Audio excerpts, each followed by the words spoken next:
하나님 고맙습니다. 저희들 금요일 시간에 다시 이렇게 불러 모아주셔서 감사드립니다. 이 시간에 주님의 말씀을 듣고 함께 은혜 나누는 시간을 허락하여 주실 것을 믿고 예수님의 이름으로 기도합니다. 자, 말씀드린 대로 우리 출애굽기 3장 오늘 6절부터 12절 읽어보셨을 텐데요. 지난 시간에 이어서 이제 계속 우리 모세의 그 부름에 관련된 그런 부분입니다. 3장 6절부터 12절까지인데요. 본문을 보시면은 또 이르시되 나는 내 조상 하나님의 하나님이니 아브라함의 하나님, 이삭의 하나님, 야곱의 하나님 많이 들어온 표현이죠. 자, 모세가 하나님 배우기를 두려워하며 얼굴을 가립니다. 손으로. 자, 이렇게 시작되는 말씀입니다. 우리 지난주의 말씀을 잠깐 기억을 한번 해볼까요? 자, 가시떨기, 여기 떨기나무로 되어 있지만 또 가시나무로 되어 있기도 하고요. 뭐 가시가 나 있는 그런 부시 같은 그런 겁니다. 그 가시떨기나무에 불로 임하신 여호와 하나님께서 모세를 찾아오시죠. 그를 찾아오셨던 것은 세상으로부터 불러내는 일이었던 것입니다. 단순히 무슨 종으로 쓰기 위해서 이렇게 부르셨다라기보다는 먼저는 그를 세상에서 불러내는 겁니다. 누구든 다 그렇게 시작되는 거기 때문이죠. 그 다음은 뭐 하나님께서 주시는 은사에 따라서 이제 어떤 뭐가 되고 이런 것 뿐인 거고요. 그리고는 불러내서 어디로 데려가시죠? 당신의 거룩한 땅입니다. 광야가 아니고 당신의 거룩한 땅으로 일단 들여보내시죠. 그래서 내가 선 곳이 어딘지를 알려주려고 하시죠. 그러니까 그곳으로 데려가시겠다라는 걸 말하는 거. 그것이 성전이라는 것을 지난 시간에 우리가 함께 나눴던 겁니다. 무슨 땅이 아니고요. 자, 그리고 근데 그 성전으로 그 거룩한 땅으로 그를 인도하신 이유는 그를 당신이 거하시길 원하시는 처소로 삼겠다라는 것이었죠. 그래서 그가 서 있는 곳이 어딘지, 네가 서 있는 곳에 내가 있다라는 거잖아요. 그런 의미이기 때문에. 근데 이것은 사실 그때 갑자기 하나님께서 모세를 통해서 이렇게 말씀하신 우연한 일이 아니라, 즉흥적인 일이 아니라, 여러분의 삶에 어떤 것도 즉흥적으로 일어나는 게 없는 것과 마찬가지로 이거는 태초 이전서부터 하나님께서 본래 갖고 계셨던 계획입니다. 이걸 구원의 계획이라고 하죠. 이 구원의 계획이 어떤 것인지를 이 모세를 부르는 그런 과정에서 보여주신 거고요. 모세처럼 개개인 모두가 어떻게 다 성취될 것인지를 그 구원이 알려주시는 거예요. 그리고는 뭘로 임하시나요? 가시떨기 나무에. 자, 불이라고 합니다. 자, 하나님께서 불로 임하시게 되죠. 가시떨기라는 나무에 임했지만 사실은 누구에게 임하는 겁니까? 모세에게 임하는 거잖아요. 그래서 가시떨기는 모세와 같은 것을 말한다는 것이죠. 그래서 모세라는 그 가시떨기에 임하는 것을 말합니다. 그래서 하나님의 불이 임할 곳은 바로 무슨 나무에 임하는 게 아니잖아요. 그럼 뭐 세상 미신은 또 모르겠어요. 무슨 큰 느티나무 나무 아래에서 성황당 같은 데서 빌듯이 그런 데 임하는 게 아니고 한 영혼에 임하는 것이죠. 그래서 가시떨기 나무는 모세를 말하는 것이라는 걸 우리가 함께 나눴던 겁니다. 그래서 하나님의 불이 임할 곳은 바로 당신의 백성이라는 것을 알려주고 싶으신 거죠. 그래서 나중에 이들이 출애굽을 할 때 이렇게 먼저 모세에게 임하였던 불이 그 전체 이스라엘 백성들을 인도하는 불기둥이 되게 되는 겁니다. 자, 그런 것을 이미 이 모세의 부름 속에서 보여주시고 알려주셨던 거예요. 그래서 하나님께서는 그 거룩한 땅이라는 그 성전에서 제사장의 나라와 하나님의 소유가 되었음을 그 모세로 하여금 알게 해주시려고 그 거룩한 땅에서 하나 더 시키신 게 신을 벗으라 했던 겁니다. 신을 벗는 자들은 바로 제사장들이라고 했었죠. 성전에서 제사장들은 신을 신고 일하지 않는다는 것을 여러분이 안다면은 바로 제사장들로 그 제사장의 나라, 택하신 백성, 하나님의 소유라는 그 말씀을 이루시려고 모세로 하여금 그걸 다 보여 알려주신 것입니다. 그래서 그 성전 안에만 안식과 안전함이 있는 것이죠. 그래서 맨발을 벗는 거잖아요. 여러분 집에 들어올 때 신발을 신고 잔다는 것은 무슨 일이 일어날 때를 대비해서 신발 신는 거. 이건 군대 가본 사람들은 압니다. 군대에서 이제 비상이라는 게 걸릴 때가 있는데 그때는 신발을 신고 자게 돼 있어요. 그런 때나 신발 군화를 신고 자는 거지. 후닥후닥 뭐 도망을 간다든가 이러는 거지. 그렇지 않고 이거 안전한 곳이라 하면은 그럴 이유가 전혀 없는 것이라서 하나님의 성전, 하나님이시죠. 하나님이 우리의 성전인데 그 안에만 안전함, 안식, 편안함, 평안이 있다라는 것을 알려주시는 거예요. 거기서 사람들이, 거기서 모세가 뭐가 되냐? 제사장 된다는 거예요. 거기서 비로소 하나님을 온전히 섬길 수 있게 되죠. 그러니까 자기 안에 평안이 있을 때 하나님을 섬길 수 있는 것입니다. 그러 전에는 섬기려고 애를 쓰는 거겠죠. 어떻게 보면은. 자, 그래서 그렇게 이제 말씀을 나누는 게 1절부터 5절이었고요. 6절 한번 보십시오. 또 이르시되 나는 내 조상의 하나님이니 아브라함의 하나님, 이삭의 하나님, 야곱의 하나님이니라. 모세가 하나님 배웠기를 두려워했다고 합니다. 이때 나는 너희 조상이라고 돼 있어요. 조상은 우리식 표현인 것 같아요. 우리 조상의 죄로, 우리 조상의 묘, 뭐 조상의 뭐 이렇게 표현하는 건 우리식 표현인 것 같고요. 그냥 아버지입니다. 아버지. 아브라고 돼 있어요. 너의 아브카 이렇게 써 있는데 너희 아버지, 이것도 단수로 돼 있거든요. 조상이라는 개념보다는. 근데 이제 이건 의역인 거죠. 왜냐하면 아브라함, 야곱, 이삭이 다 나오니까 저 조상들이 되잖아요. 이렇게 한 사람만이 아니다 보니까. 근데 전부 다 단수로 되어 있어요. 그래서 아브라함의 하나님 이런 식입니다. 그래서 너희 조상이 아니라 너희 아버지의 하나님 이런 의미입니다. 자, 일단 6절에서도 뭐라 그래요? 하나님, 아브라함의 하나님, 이삭의 하나님, 야곱의 하나님이라고 말합니다. 이건 많이 나오는 표현이니까 이건 좀 우리가 왜 하나님께서 이런 말씀을 굳이 사용하시는지를 좀 이해할 필요가 있어요. 이건 어느 때 쓰는지 하나님께서, 성경에 이게 어느 때 사용되는지를 좀 알 필요가 있습니다. 그것은 오늘 이 모세를 부르시는 것과도 관계가 있고 같기 때문에 그러는데, 먼저 창세기 32장을 한번 보실까요? 그 중에 한 사람이 야곱에 관계된 이야기입니다. 아브라함과 이삭과 야곱 중에서 이제 야곱이 밧단 아람 자기 삼촌의 집에 와서 살죠. 20년 다 살았습니다. 하나님의 기한이 다 찼어요. 차게 되니까 32장에서 하나님께서 그에게 찾아와서 꿈에서 말씀하시는 이야기가 시작이 됩니다. 먼저 31장을 한번 보세요. 31장 11절. 꿈에 하나님의 사자가 내게 말씀하시기를 야곱아 하기로 내가 대답하기를 여기 있나이다. 자기 아내한테 얘기하는 거예요. 지금요. 31장을 먼저 보시라고요. 13절 나는 베델의 하나님이라. 베델에 왜 이렇게 썼을까요? 전에는 아까는 야곱의 하나님, 누구 하나님, 누구 아브라함의 하나님 이렇게 하실 수도 있는데 여기서는 베델의 하나님이라 그러죠. 베델에서 처음 하나님이 찾아오셨잖아요. 그 기둥을, 돌기둥을 세웠던, 베개로 삼았던 것을. 그래서 베델의 하나님이라 내가 거기서 기둥에 기름을 붓고 거기서 내게 서원하였으니 지금 일어나. 무슨 서원했어? 날 여기로 다시 데려다 달라고 했거든요. 안전하게. 그 서원했으니 네 말대로 하자. 난 네 말대로 할 거야. 그래서 찾아오신 거예요. 일어나 이곳을 떠나 내 출생지로 돌아가라. 자, 하나님이 야곱에게 찾아오셨을 때 그를 다시 원점으로 돌려놓는 이야기를 하시는 겁니다. 그 가나안 땅으로 가게 하시겠다라는 거예요. 지금 누구든지 한번 A에서 B로 갔다 B에서 다시 A로 갈 수밖에 없는 걸 그려내는 거거든요. 그래서 32장에서 떠날 때 9절에서 이런 얘기를 하는 겁니다. 32장 이제 약복강에 바로 도착했을 때쯤 거의 될 때예요. 야곱이 또 이르되 내 조부, 이렇게 할아버지 때부터 시작해서 아브라함의 하나님 내 아버지 이삭의 하나님 여호와여 주께서 전에 내게 명하시기를 내 고향 내 족속에게로 돌아가라. 내가 내게 은혜를 베풀리라 하셨나이다. 이걸 기억하고 기도를 해요. 이때 내용이 뭡니까? 뭘 기억하는 거예요? 하나님의 이름을 기억하는 것이 아니라 내 고향으로 가야 된다는 거. 아까 베델의 하나님께서 찾아오셔서 돌아갈 것이다. 가야 한다. 이거 말씀하는 거. 이게 은혜 베푼다는 거예요. 그 땅으로 돌아가는 게 하나님의 은혜라는 걸 가르치는 거. 하나님의 은혜는 지금 야곱이든 아브라함이든 이삭이든 누구든 간에 모세 여기 모든 하나님의 백성들에게는 그 땅으로 돌아가게 하는 것. 이게 하나님의 은혜의 베품이라는 겁니다. 그래서 그 땅으로 돌아감이 계속 반복되어 나오죠. 그래서 오늘 모세에게도 마찬가지인 거예요.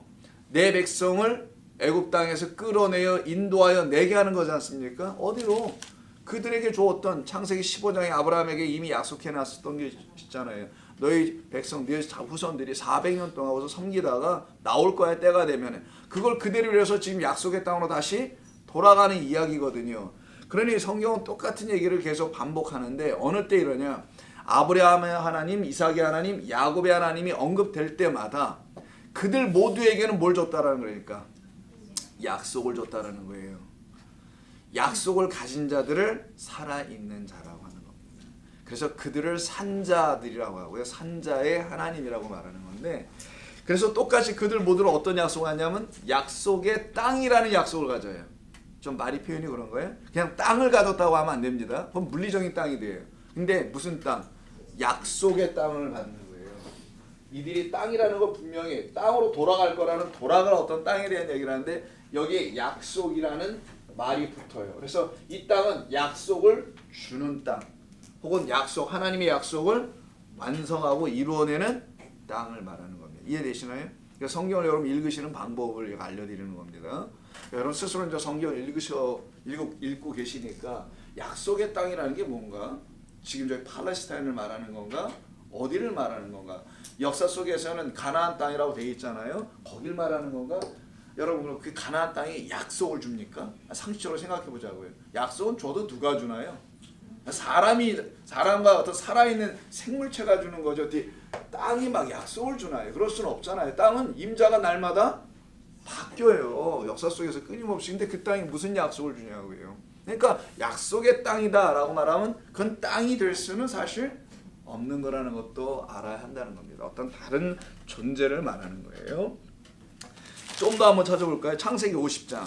이왕 창세기 간 김에 50장 한번 보세요. 마지막 장이죠. 그래서 요셉이 죽을 때 이야기입니다. 50장 24절 한번 보세요. 요셉이 그의 형제들에게 이르되 나는 죽을 것이나 하나님이 당신들을 돌보시고 당신들을 이 땅에서 인도하여 내사, 이렇게 얘기하죠. 그래서 출애굽기로 넘어가는 거잖아요. 지금요. 인도하여 내사 아브라함과 이삭과 야곱에게 맹세하신 땅에, 이걸 맹세의 땅, 약속의 땅, 이 세 사람이 이렇게 계속 등장되죠. 이 하나님께서 약속하신 거지 이들이 약속해 준 건 아니잖아요. 이들에게 약속하셨다고 되어 있죠. 우리말은 주어가 날마다 빠져가지고 그러는데 주어인 하나님 여기 있습니다. 그래서 하나님께서 약속하셔서 누가 왔다 간 것 같아요. 맹세하셔서 했다는 얘기입니다. 출애굽기 2장 24절. 3장 바로 전에 2장 24절. 하나님이 그들의 고통 소리를 들으시고 하나님이 아브라함과 이삭과 야곱에게 세운 그 언약을 기억하였다고 하잖아요. 무슨 언약? 돌아가게 하실 거라는 걸 기억했다는. 아브라함에게 주셨던 맨 처음, 그게 누구한테 넘어가요? 이삭에게 넘어갔겠죠. 이삭은 야곱에게 넘겨준 겁니다. 반드시 우리는 여길로 돌아오게 되어 있다. 그것을 계속 넘겨받았던 겁니다. 그래서 그 언약을 기억하였다. 그래서 하나님이 지난 시간에 함께 한 겁니다만은 갑자기 잊어버렸다 기억하신 게 아니라 그랬죠. 이들이 막 부르짖으니까 그래 내가 깜빡했다. 근데 기억해줘야지. 잊어버렸는데 미안해. 이런 얘기가 아니라는 겁니다. 하나님은 당신이 세우신 언약이기 때문에 잊어버리시지 않고 그래서 기억하신다. 자카르는 남편인데 뜻 자체가 기억하다는 뜻도 있고 그 남자라는 뜻도 있잖아요. 두 가지 다 의미가. 그래서 그 남자만, 그 남편만 기억하신다. 누구를? 그 신부들을. 출애굽기 3장 8절 오늘 우리가 읽었던 본문이고 3장 15절에도 나와요. 우리 다음 주에 우리가 말씀 나눌 곳에서 또 있습니다. 이게 그렇게 많지는 않아요. 성경에서 이게 이 아브라함의 하나님 반복돼 나오는 게. 하나님이 또 모세에게 이르시되 너는 이스라엘 자손에게 이같이 이르기를 너희 조상의 하나님 여호와 곧 아브라함의 하나님 이삭의 하나님 야곱의 하나님께서 나를 너희에게 보내셨다 하라. 이는 나의 영원한 이름이여 대대로 너희가 기억할 나의 칭호다. 이건 다음 주에 할 거니까 그때 좀 다루기라고. 신명기 6장을 보세요. 신명기 6장 10절. 몇 군데 없으니까 아직 인내를 갖고 한번 다 찾아볼게요. 4군데 있습니다. 신명기 6장, 신명기에만 주로 다 나오네요. 6장 10절. 자, 앞으로 그 땅에 들어가면 어떻게 해야 될지를 가르쳐 주는 게 신명기서거든요. 6장 10절을 보시면은 네 하나님 여호와께서 네 조상 아브라함과 이삭과 야곱을 향하여 네게 주리라 맹세하신 땅 나오죠. 거기로 들어가게 하겠다 할 때 항상 이 세 사람의 하나님이 항상 등장한다는 겁니다. 맹세 약속이에요. 그래서 아름다운 성읍을 얻게 하신다 이런 말. 9장 5절 한번 보세요. 간 김에 다 체크하자고요 한번.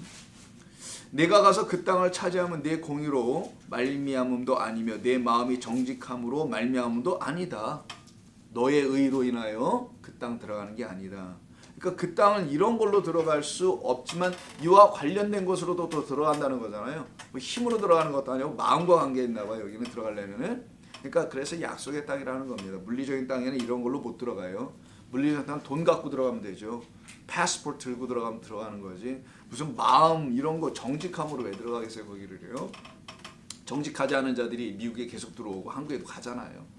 국경을 넘는데 이게 무슨 상관이 있겠어요. 땅을 갔는데 돈만 있으면 되지 않습니까. 요즘에는 이 민족들이 악함으로 말미암아 내 하나님 여호와께서 그들을 내 앞에서 쫓아내심이라. 여호와께서 이같이 하시면 내 조상 아브라함과 이삭과 야곱에게 맹세하신 것을 이루려 하려 하심이라.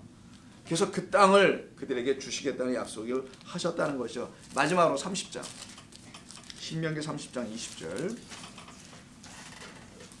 자, 복과 저주에 관련된 19절부터 제가 한번 읽어드릴게요. 내가 오늘 하늘과 땅을 불러 너희에게 증거를 삼노라. 내가 생명과 사망과 복과 저주를 쌍으로 주세. 이렇게 똑같이 생명만 주시지 않고 사망도 복만도 아니고 저주를 너의 앞에 두었은즉 너와 네 자손이 살기 위하여 생명을 택하고 30장입니다.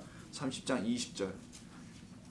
내 하나님 여호와를 사랑하고 그의 말씀을 청종하며 또 그를 의지하라. 그는 내 생명이시오 내 장수이시니 여호와께서 내 조상 아브라함과 이삭과 야곱에게 주리라고 맹세하신 땅에 내가 거주하리로다. 이것이 계속 나오죠. 약속의 땅이라는 겁니다. 그래서 우리가 자, 그래서 오늘 그 약속의 땅이 어떤 개념인지를 계속해서 좀 더 살펴보도록 하겠습니다. 자, 다시 가셔서요. 그러니까 약속의 땅을 정리하면 하나님께서 이 가나안이라는 곳을 인도하실 때는 반드시 이 세 사람의 이름이 언급돼 나오는 거고, 항상 여러분 이 세 사람의 이름이 나오면은 약속의 땅과 항상 연결해서 한번 꼭 생각해 보시라는 거. 그건 우리가 거할 그 거룩한 영원한 땅을 말하는 거예요. 그걸 축소해서 말할 때는 그 불로 임하신 하나님께서 바로 그 거룩한 땅이라고 말씀해 준 모세가 서 있는 그곳이었던 것을 말합니다. 그러니까 이게 저 가나안 땅이 아니란 말이에요. 사실은 그가 서 있는 곳, 하나님이 함께 하신 바로 그곳이 하나님의 약속의 땅이 되고 하나님 안에 들어간 자들이 되는 것입니다. 1장 6절을 보시게 되면요, 이런 말씀이 있습니다. 3장 6절. 제가 전부 다 일단 1장 6절이라고 써놨네요. 제 보기에는 3장 6절. 6절에는 저 보니까 이런 말이 나옵니다. 이 아브라함의 하나님, 이 하나님은 이 약속을 주시려면은요, 그리고 약속을 성취해 나가시려면은 어떤 하나님이 되셔야 하냐면은 하나님 스스로 살아계셔야 해요. 하나님 스스로 이거 죽으시거나 뭐 그리스 로마 신화에 있는 것처럼 뭐 죽었다 살아나거나 이런 뭐 신이 되면 안 되거든요. 그래서 이 하나님은 살아계신 하나님이 반드시 되어야 합니다. 그래서 그 살아계신 하나님의 로부터 약속을 받은 자들도 성경은 누구라고 하냐면 다 살아있는 자리라고 하는 거예요. 그래서 이게 신약 성경에서는 딱 한 번만 쓰입니다. 공간복음에서 반복돼 나오는 거지만 딱 한 군데의 이야기에서만 이 말이 나오는데, 지금까지 우리가 구약만 봤잖아요. 한 군데 마태복음 한번 보세요. 자, 마태복음 22장을 한번 보시면요, 22장 26절에 마태복음 22장 26절이 아니라 22장 32절에 32절. 자, 이거 여러분 잘 아시는 사두개인과 부활 논쟁이죠. 이들은 죽어야 부활한다고 생각하는 사람들이었잖아요. 그걸 1차적으로 말하는 겁니다. 죽어봐야 아는데 뭐 이런 얘기 하는 거예요. 죽어야 이거 부활 일어날 텐데 죽은 다음에 어떻게 알아? 그래서 그걸 갖고 예수님을 조롱하듯이 시험해 보려고 한 가지 질문 던진 거잖아요. 형사 취수제를 통해서. 자, 그때 31절, 죽은 자의 부활을 너희가 논하고 있는 것은 같은데 하나님이 너희에게 말씀하신 바를 내가 얘기해 줄게 하면서 32절에서 바로 출애굽기 3장 6절을 인용하시는 거예요. 예수님께서. 왜 여기를 인용하셨냐면 사두개인들은 모세 오경만을 인정합니다. 다른 성경 보지 않아요. 창세기부터 신명기만 읽어요. 나머지는 다 찢어버립니다. 아예 성경으로 취급하잖아요. 그러니까 참 특이하신 분들이죠, 일단. 근데 성경 창세기서부터 신명기까지 읽어보셔서 여러분 아시죠? 다 읽어보신 분들만 대답하세요. 부활이라는 단어가 있나요? 일단 없다고 그러세요. 없습니다. 어떻게 생각하세요, 여러분? 없기 때문에 사두개인들이 논쟁을 핀 거예요. 우리가 갖고 있는 성경에는 없다라는 거예요.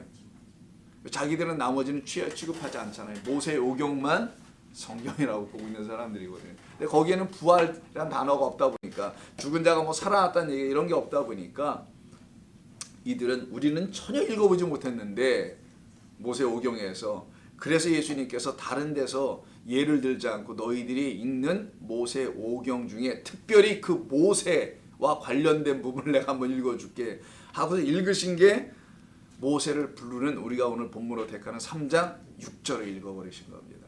너희들이 이걸 어떻게 읽느냐라는 거예요. 잘해서 나는 아브라함의 하나님이요 이삭의 하나님이요 야곱의 하나님이로다 하신 것을 읽어보지 못하였느냐. 오늘 새벽기도 때 나온 말이죠. 아나기노스코라는 단어입니다. 너희가 어떻게 읽느냐라는 거죠. 위의 것으로 아나로 이것을 알고 있느냐가 읽다라는 뜻이라는 거죠. 아나와 안다 이 두 가지를 합성하면 이게 읽다가 돼요. 그러니까 하나님의 말씀 읽는다는 것은 위의 것으로 아는 것을 말하는 거예요. 위의 것으로 알려고 읽어야 되는 거고 위의 것으로 알려줘야 되는 겁니다. 그래야 성경을 읽는 것이 되는 거예요. 그렇지 않으면 그냥 한글로 읽는 거고 영어로 자랑으로 또 읽고 그러는 거지 뭐. 히브리어로 읽든 원어로 읽든 아무리 뭘로 읽어봤자 그냥 언어밖에 안 됩니다. 그거는. 자 그때 말씀하시길 읽어보지 못하였느냐 하시면서 이걸 붙이세요. 하나님은 죽은 자 여기서부터 나오죠. 이 말은 아까 출애굽기에 없는 말이에요. 이건 예수님께서 그 뜻을 3장 6절을 풀어 설명해 주는 겁니다. 이 말의 뜻은 이거야. 그럼 예수님이 설명하신 이 말로 오늘 본문 3장 6절을 이해해야 하는 거예요. 우리도 똑같이. 3장 6절에 있는 말은 하나님은 죽은 자의 하나님이 아니라 살아있는 자의 하나님이시다. 여러분 그러니까 참 3장 6절에다 이걸 갖다 써놓으세요. 마태복음 22장 32절이라고. 성경은 그렇게 항상 연결해서 봐야 되는 겁니다. 그래야 성경을 읽는 온전함이 생겨요. 실력 지식이라기보다는 어떻게 성경이 말하는지 예수님 직접 풀어주신 거니까. 이거는 이런 뜻이라는 거예요. 무슨 뜻? 죽은 자들은 그 거룩한 땅에 못 들어와. 이런 얘기예요. 산 자들만 들어와. 근데 이 살았다라는 것은 이미 죽었다가 살아난 자들을 말하지 그냥 뭐 살아서 가는 게 아니잖아요. 다 누구든지 죽고 가잖아요. 근데 육신의 죽음은 죽음의 뭔지를 그냥 설명하는 거지 육신으로 죽고 가는 게 아니고 그 어떤 죽음을 경험해야만이 살아난 자라고 하시는 것이죠. 그게 하나님의 언약과 약속을 받고 그 약속을 끝까지 믿지 못하고 있는 나.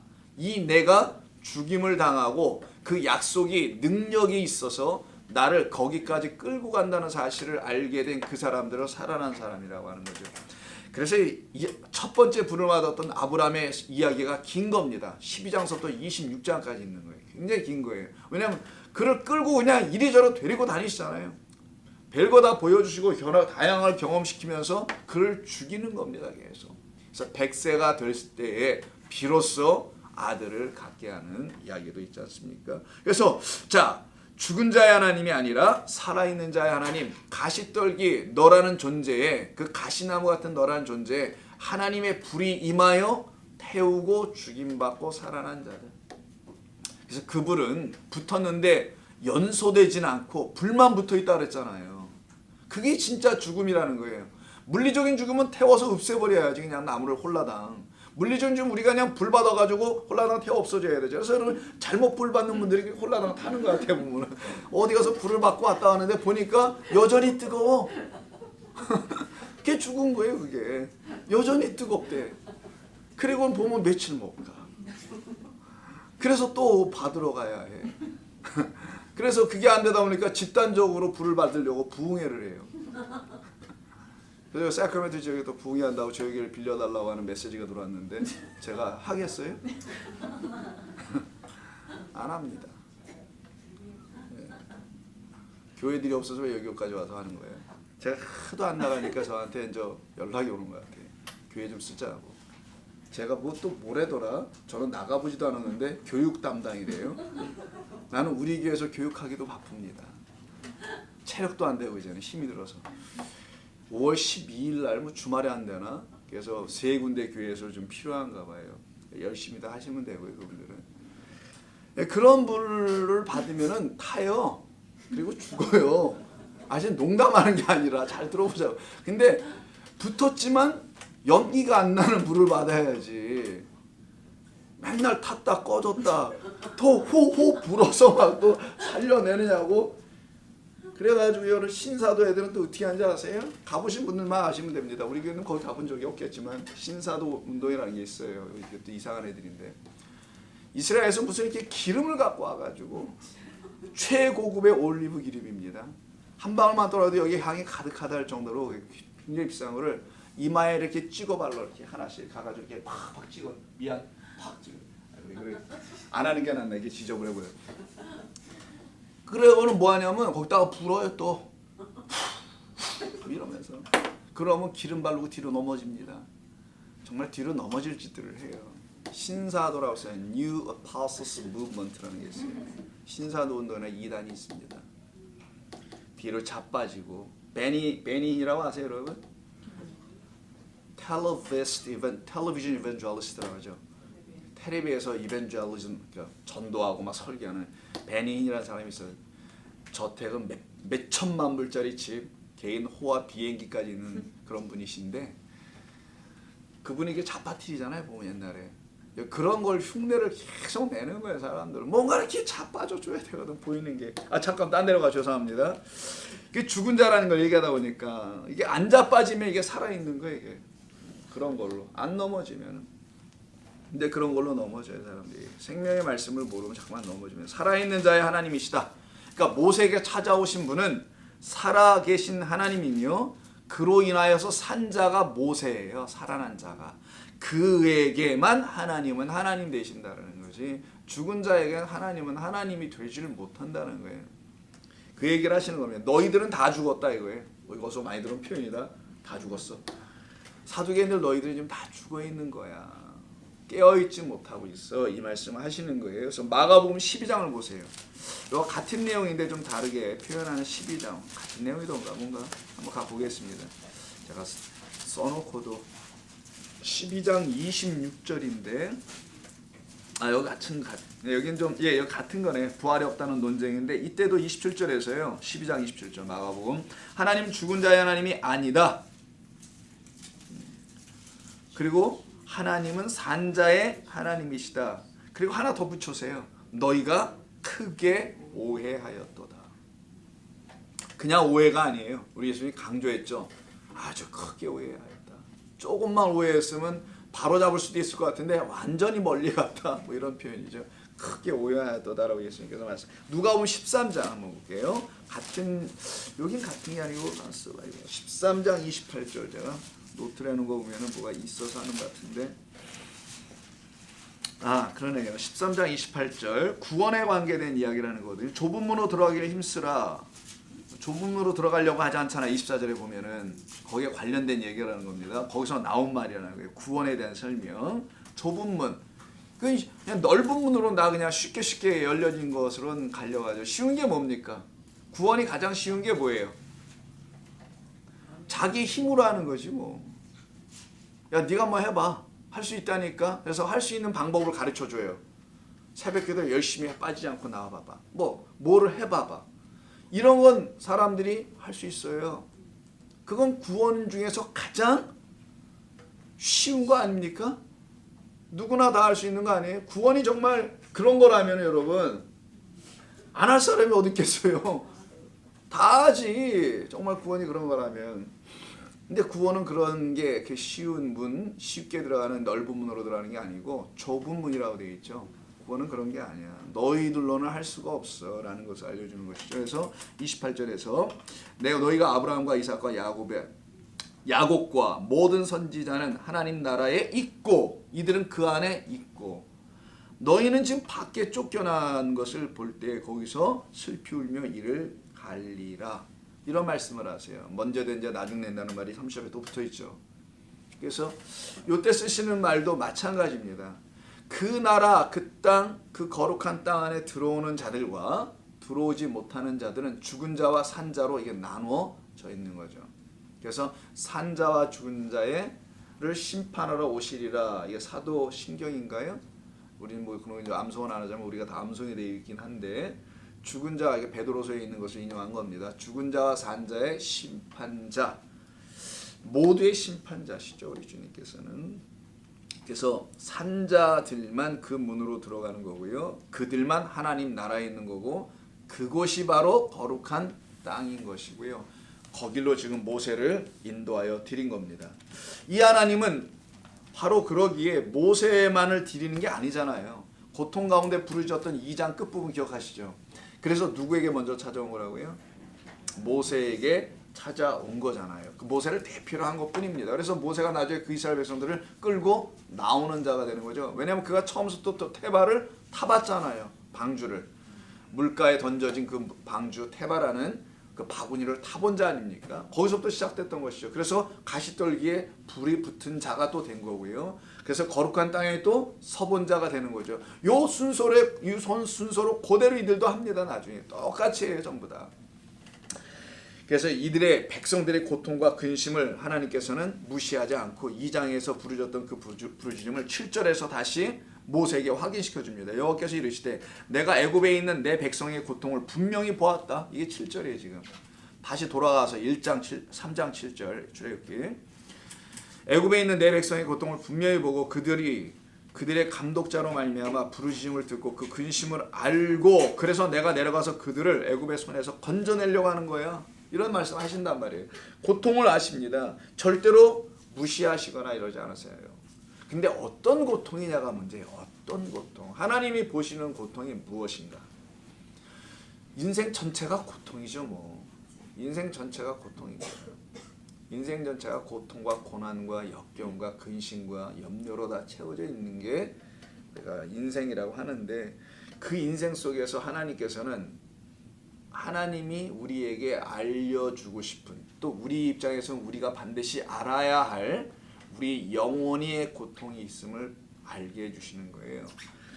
우리가 도대체 무엇으로 고통을 받고 있는 것인가? 나는 왜 이 고통이라는 걸 인생을 통해서 경험하고 있는 것인가? 누구든지 고통을 경험하길 원하는 사람이 어디 있습니까? 행복하길 원하고 편안하길 원하는 거죠. 근데 인생에는 고통이 있어요. 누구든지 저마다. 없는 사람이 어디 있습니까? 여기 다 있지 않습니까? 그런 고통과 어려움이 인생 속에 있는 이유가 뭐냐는 거죠. 진짜 고통이 무엇인지를 가르쳐 주려고 하는 것뿐입니다. 여러분들에게 삶에 어려움들이 있으시죠? 이루다 말할 수 없는 고통들이 있으리라 생각합니다. 그 여러분만이 알고 있는 것들이 있잖아요. 그거 왜 있느냐는 거죠. 먼저는 여러분들을 살피시는 하나님이 계심을 알려주시려고 하는 거예요. 1차적으로는. 근데 저는 개런티 못합니다. 그 고통에서 벗어날 거라는 그런 물리적인 현재의 환경, 상황, circumstance에서 여러분이 벗어날 거는 저는 개런티하지는 못해요. 그거는 계속 갈지도 모릅니다. 무덤까지. 그러나 그 고통을 통해서 나의 고통을 보시고 계시는 여호와 하나님이 계시다는 것은 제가 개런티합니다. 그리고 그 고통이, 그 현재 여러분들이 경험하는 그 고통과 힘든 어려운 시간들, 그 삶의 내용을 통해서 하나님이 여러분들을 통해 보기를 원하시는 또 다른 고통이 하나 또 있어요. 그걸 보게 해 주시고, 그걸 보게 되면 하나님은 이 고통을 해결해 주시려고, 이걸 위로하고 이 문제를 해결해 주시려고, 이 근심, 걱정, 염려를 해결해 주시려고 내게 이런 고통을 먼저 시작하신 거구나. 그렇지 않으면 나는 절대로 하나님 앞에 나아갈 이유가 없었을 거예요. 없을 겁니다, 사실. 아니, 저 같으면요, 여러분은 어떨지 모르겠어요. 저 보세요. 저는 $1,000,000,000 집에 살면 예수 안 믿을 것 같아요. 왜 전부 다 눈을 이상하게 쳐다보십니까? 저는 그럴 것 같습니다. 충분히. 그러니까 저는 여기 돈이 무지무지하게 많은 사람들이 예수를 못 믿는 것을 여러분 너무 이상하게 생각하지 마세요. 여러분들이 그 입장 되면요 크게 다를 바가 없을 거라고 봅니다. 네? 저는 그럴 거라고 생각해요. 왜 이렇게 저를 이상하게 보시고 여러분, 이게 말이 무슨 말인지 이해가 안 되네요, 목사님. 자꾸만 그런 눈빛인데 굉장히 의로우신 거예요. 이게 뭐 거듭나서 다들 이러는 거예요. 이게 그 입장에 한번 처해 보세요. 달라질 거예요. 세상이 다 다르게 보일 거예요. 근데 여러분 반대로 고통 가운데, 없음 가운데, 빈곤한 가운데 있어 보세요. 세상이 또 달라 보일 거예요. 그래서 하나님께서는 우리에게 이런 걸 주심을 감사히 여겨야 되는 겁니다. 인간은 육체적 존재예요. 육체를 갖고 있습니다. 눈도 있고 코도 있고 입도 있어서 여러분 뜯어 고쳐야 될 게 많이 있잖아요. 그런 거 다 갖고 있어요. 이걸 통해서 느끼고 경험하고 맛보고 감지할 수밖에 없어요. 여기를 쉽게 벗어나기가 어렵습니다. 아프면 아프다 그러고 좋으면 좋다 그럴 수밖에 없어요. 사람은 안락하면 안락하고, 이거 안락함을 한번 맛보면은 빼앗기고 싶지 않는 거예요. 그래서 $1 빌리언의 어마어마한 재산이나 집을 갖고 있는 사람이 거기서 예수를 믿는다는 게 보통 어려운 게 아닙니다. 그 한 예로 한 부자 청년이 찾아온 얘기가 있지 않습니까? 한번 팔아봐. 못 팝니다. 물론 그걸 물리적으로 깨달은 것도 문제였지만 실제적으로 팔아 한 거거든요. 예수님 팔아. 넌 필요 없어 그런 거. 그러니까 가난한들에게 다 주어. 그냥 가난한 자들에게 다 주고 너는 나를 한번 따라와봐. 못했던 거예요. 그 사람이. 율법은 다 지켰지만 그거는 내가 못하겠다는 거예요. 차라리 나를 율법을 더 지키라고 그러세요. 이렇게 말하고 싶었던 거예요. 그는. 여러분 뭐 다르냐고요. 우리가 여러분들이 $1 빌리언가 뭔 말인지 몰라서구나 이러라고. 근데 너무 크게 잡았나 봐 내가. 죄송합니다. 한 $10,000불만 있어도 내 손에 지금 아니야 $10,000 이것도 $10,000 $1,000 in cash $100 아니 장로님 $100,000 오케이 10만 불. 예, 그 정도는 좀 이해가 되지만 $1 밀리언 우리 상상도 못하잖아요. 그러니까 여러분 다 팔아보라니까 못 파는 거예요. 율법을 차라리 나보고 더 지키라고 얘기하세요. 그럼 내가 돈을 들여서라도 한번 지켜볼게요. 하겠는데 그 돈을 버리라고 하니까 못하겠습니다. 가난한 자들은 뭐 또 누가 뭐 케어해 주겠지 하고 그가 돌아가 숨어버려요. 안 나타나고. 여러분 그래서 뭐 얘기하다가 또 빠졌는지 모르지만 이게 우리의 고통에 대한 이해입니다. 인간의 고통의 문제, 이 고통의 문제를 심오하게 다뤘던 사람이 C.S. 루이스라고 하는데 글쎄요 이렇게 심오하게 다룬지는 잘 모르겠고 하나님의 말씀에는 우리가 알아야 할 고통이 우리 가운데 있다라는 걸 가르치려고 하는 거예요. 그 고통이 뭔지를 봐야죠. 예레미야 45장.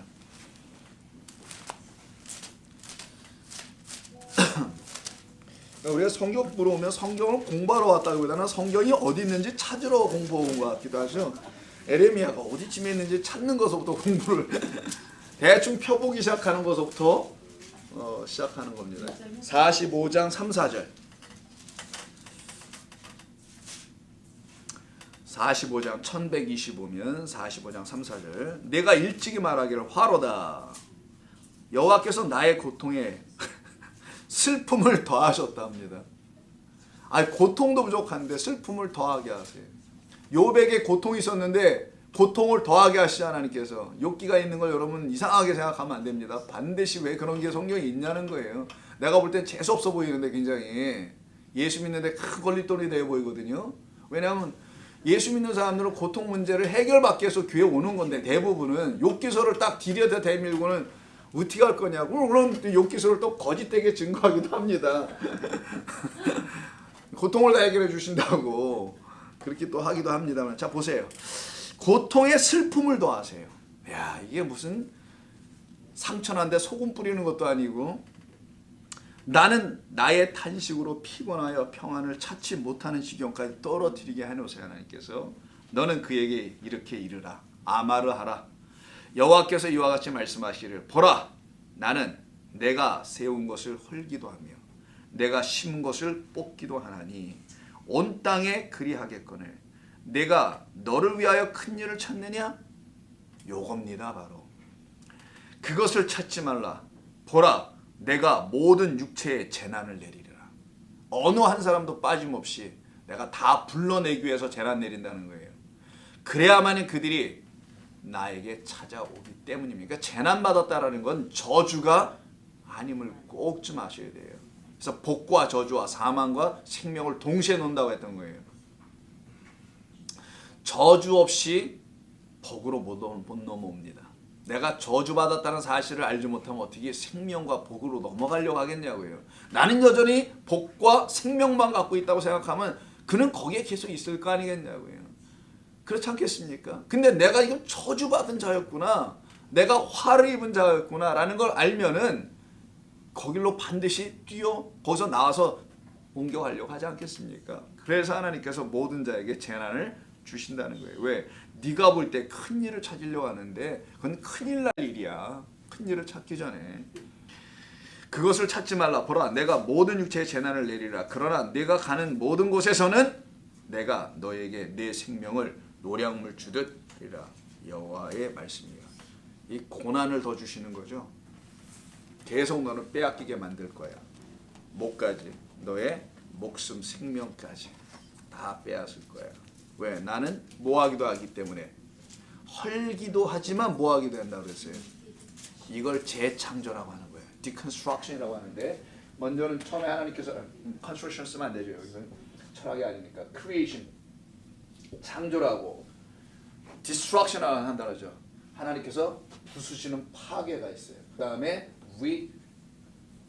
recreation이라는 재창조를 하는 겁니다. 그래서 나는 헐기도 하고 다시 세우기도 한다. 내가 재난을 주는 이유는 그거야.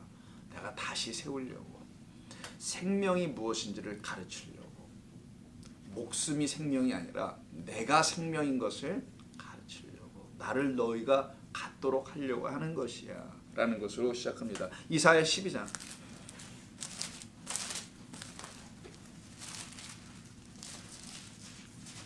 이사야 12장 한번 보실까요? 1절부터 3절이에요. 12장 1절부터 3절. 그날에 네가 말하기를 여호와여 주께서 전에는 내게 노하셨사오나 이제는 주의 진노가 돌아섰고 또 주께서 나를 안위하시우니 내가 주께 감사하겠습니다 할 것이니라. 보라, 하나님은 나의 구원이시라. 내가 신뢰하고 두려움이 없으리니 주 여호와는 나의 힘이시며 나의 노래이시며 나의 구원이시미로다. 이사야 12장 2절 합니다. 3절. 그러므로 너희가 기쁨으로 구원의 우물들에서 물을 기르라. 자, 하나님께서 결국은 우리를 어디로 끌고 가시는지를 이사야서를 통해서 보여주는 거거든요. 구원이라는 것이 무엇인지를 가르치려고 하는 겁니다. 자, 우리에게 왜 고통이 있는 건가? 우리를 왜 고통이 있는 삶을 허락하신 것인가? 그것은 우리를 구원하시려고 하는 거예요. 진짜 고통은 이런 걸 육신의 것을 통해서 가르치려고 하는 진짜 고통은 하나님이 없음으로 말미암아 당하고 있는 고통입니다. 자, 보세요. 누구든지 다 재난을 부신다 그랬죠. 그럼 누구든지 다 저마다의 인생에는 어려움과 근심과 고통과 아픔이 있습니다. 그리고 절망이 있어요. 전부 다. 그리고 두려움이 있습니다. 가장 큰 문제는 두려움이에요. 그래서 두려움이 있잖아요. 두려움이 이제는 없으리니 하잖아요. 2절에서 12장 2절에서 두려움이 누구든지 있어요. 있는 자는 더 압니다. 없는 자는 없어서 두렵지만 있는 자는 그걸 지켜내기 위해서 건강한 자는 건강을 잃지 않으려고 두렵고 건강을 빼앗긴 자는 더 빼앗기지 않으려고 두렵고 뭐 전부 다 두렵고 근심 걱정이야. 그건 왜 그러냐? 왜 이렇게 두려운 거야 모두가? 그 하나님이 없어서 두려운 거예요. 그 하나님이 있으면 더 이상 두려움이 없어져요. 그 하나님은 영원이라는 하나님이기 때문에 그 하나님 안에 있거나 그 하나님을 가졌다 표현할게요. 그냥 그 하나님을 가진 자들은 두려움이 더 이상 없습니다. 더 이상의 삶도 더 이상의 죽음도 없기 때문인 거예요. 그들에게는. 그래서 두려움 자체가 없게 돼요. 그래서 고통이 있다라는 것은 내게 하나님이 없음을 알려주는 거예요. 먼저는. 고통이 없어졌다라는 건 내게 이제는 하나님이 계시다는 걸 말하는 거예요. 이제는 고통을 고통으로 다루지 않기 시작해요. 그들이. 인생이야. 삶이야. 나를 지키시는 하나님의 섭리일 뿐이야. 나는 이거 없으면 안 돼. 아까 빌리언 달러 얘기했지만 나는 그거 없은 게 다행이야. 오히려. 나는 이게 있음이 다행이고 감사해요. 라고 하는 하나님 있음, 하나님이 영접으로 하나님 안에 거한 자로 들어가게 되니 그들이 고통을 더 이상 고통으로 보지 않아. 있음에도 불구하고예요. 없는 게 아닙니다. 더 이상 고통으로 보지 않습니다. 이들에게 하나님이 은총을 베푸시는 겁니다. 시험을 당할 자들에게 허락하시는 것인데 감당할 만한 것만 주시는 거예요. 하나님께서. 감당하지 못할 것을 만약 내가 받았다 라고 하면 그 사람은 하나님의 자녀가 아닐 것입니다. 성경 말씀대로 해보자고요. 내 자녀에게 감당할 만한 시험을 주지 나 감당하지 않는 거 내가 주지 않는다. 왜? 시험 자체는 시험하는 게 아니거든요. 시험 자체는 온전히 세우는 거란 말이에요. 학생들이 시험 보는 건 통과해서 다음 학년으로 올라가는 것처럼 시험 자체는 우리를 온전히 세우는 게 목적이란 말이에요. 그래서 하나님이 우리에게 감당할 시험을 주신다는 말은 이걸로 패스, 통과 시키게 시켰다는 거잖아요. 근데 그걸 통과를 못해. 하나님의 자녀가 아닌가비? 라고 말할 수밖에 없어요. 들통 많은 겁니다. 그때 내 영혼이. 그래서 알으라는 거예요. 빨리 이런 시험이 올 때, 환란이 왔을 때 내가 우왕좌왕하고 있는지, 아니면 딱 완전하게 진리 가운데 생명 가운데 서서 그걸 통과하여 지나가고 있는지. 그래서 너희가 불 가운데로 지날지라도, 물 가운데로 지날지라도 그 물이 너를 덮치지 못하면 불에 너를 사르지 못하리란 말을, 여러분 무슨 불 속에 뛰어들어간 자, 강물 속에 빠진 자를 얘기한 게 아닐 거 아니겠어요. 이게 그런 뜻 아니겠냐고요. 그 시험에 너희가 들어온다 할지라도 너희는 지나갈 거예요. 그렇게 하나님께서는 인도하시는 겁니다. 그래서 어디로 끌고 가시겠다는 거 1장 8절을 보니까 적과 1장 8절은 죄송합니다. 3장 8절 적과 꿀이 흐르는 땅으로 데려가겠다. 자, 1장 8절, 3장 8절 그 땅에서 인도하여 아름답고 광대한 땅, 적과 꿀이 흐르는 땅, 곧 가나안 족속 주 7개 족속이 나오죠. 그 땅으로 내가 데리고 가리라. 왜 하필은 또 그 족속이 있는 데로 데리고 가는 거예요? 아니 아무도 없는 데로 좀 데려다 주지. 여러분을 하나님께서 축복을 해주셨는데요. 어마어마한 집으로 딱 이사를 시켰는데 가보니까 이미 여러 가족이 들어와서 살고 있어. 아 이게 뭐야 이게. 생각을 한번 해보자고. 아 이게 축복입니까? 왜 여기로 데려가시는 거예요 도대체? 이왕이면 싸그리 아무도 없는데. 여러분 세상에 내 집만큼 좋은 데로 없습니다. 아무리 호텔이 좋다 하더라도요, 5성급 호텔이 좋아도 거기서 한 달만 살아오세요. 비가 새고요, 쥐새끼들이 사방에 뛰더라도 누구 집이 좋아요? 내 집이 좋아요. 내 집이. 근데 그 내 집에 가보니 7명이나 다시 살고 있어. 7명이 7 식구가. 이게 말이 되냐고. 이건 내 집이 아닌 것 같잖아. 어딘가 거길로 데려가시는 이야기는 나중에 저 하기로 하고, 오늘은 그것까지 할 수는 없고요. 왜 적과 꿀이 흐르는 아름답고 광대한 땅이라는 이 꼴 적과 꿀이 흐르는 거예요? 앞에는 서술적 설명이니까.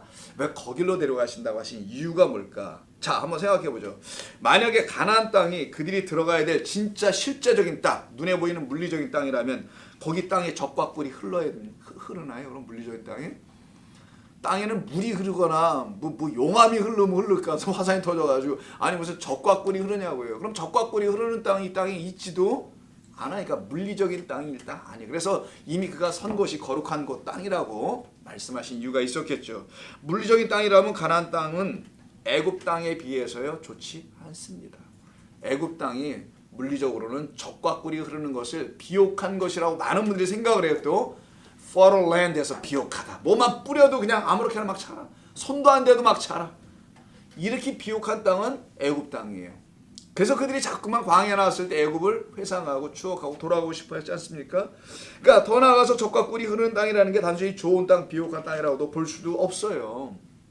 그런 땅을 말하는다면 거기 적과 꿀이 흐르지 않고 그냥 큰 강이 흐른다, 대하가 흐른다 뭐 이래야 되겠는데, 만약 그런 땅이 아니라면 도대체 이 적과 꿀이 흐른 땅이라는 어느 땅을 말하는 것인가? 여러분 땅에 정말 적과 꿀이 흐르면 어떤 일이 벌어지는지 아십니까? 다 썩어요. 여러분 저지 우유가 냉장고에서 썩는데 밖에다 내놓고 하루만 놔둬보세요. 다 썩어요. 젖 말할 것도 없습니다. 아니 젖 좀 육이 똑같고 꿀도 땅에 한번 뿌려보세요. 좀 있으면 뭐가 다 거기 끼고 난리가 납니다. 상상할 수가 없어요. 젖과 꿀이 땅에 흐르지 않아야죠.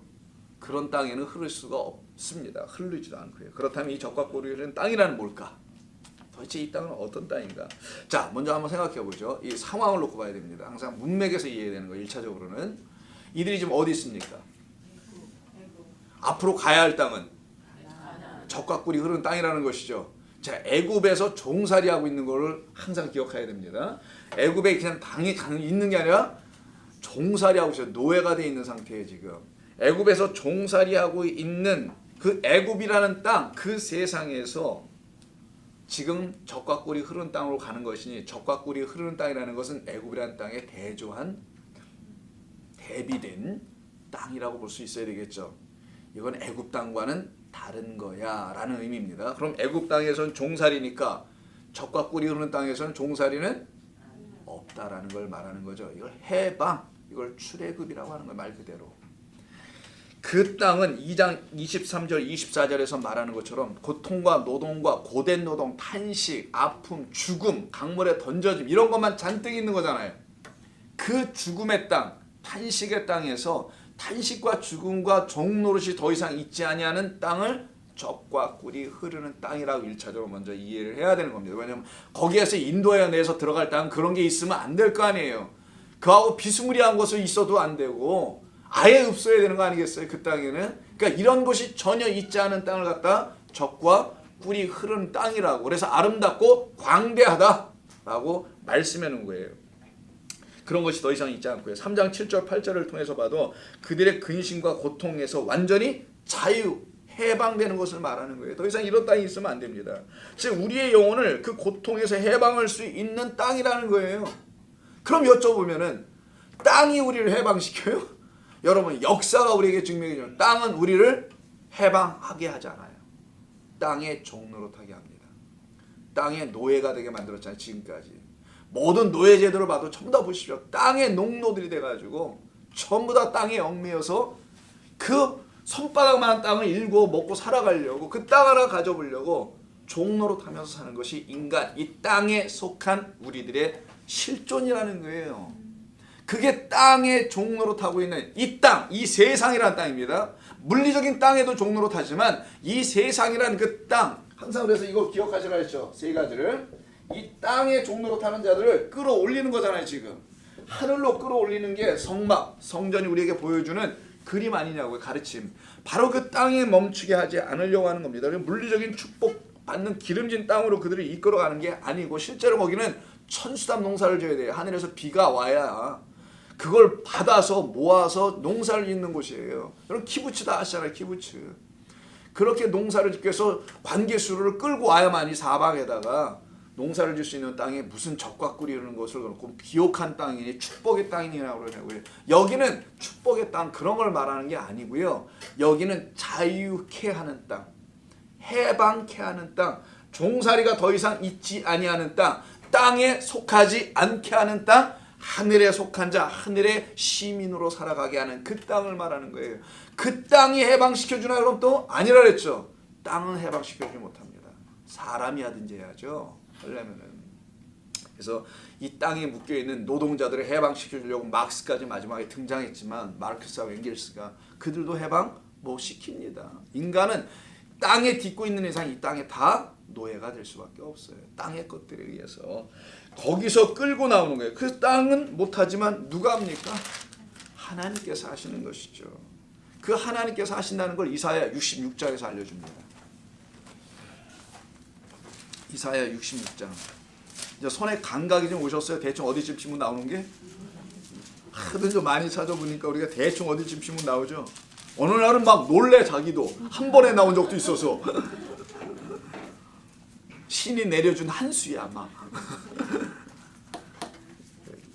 이사야 66장 1절. 같이 얘기했는데 왜 딴 데 가 계세요 여기서.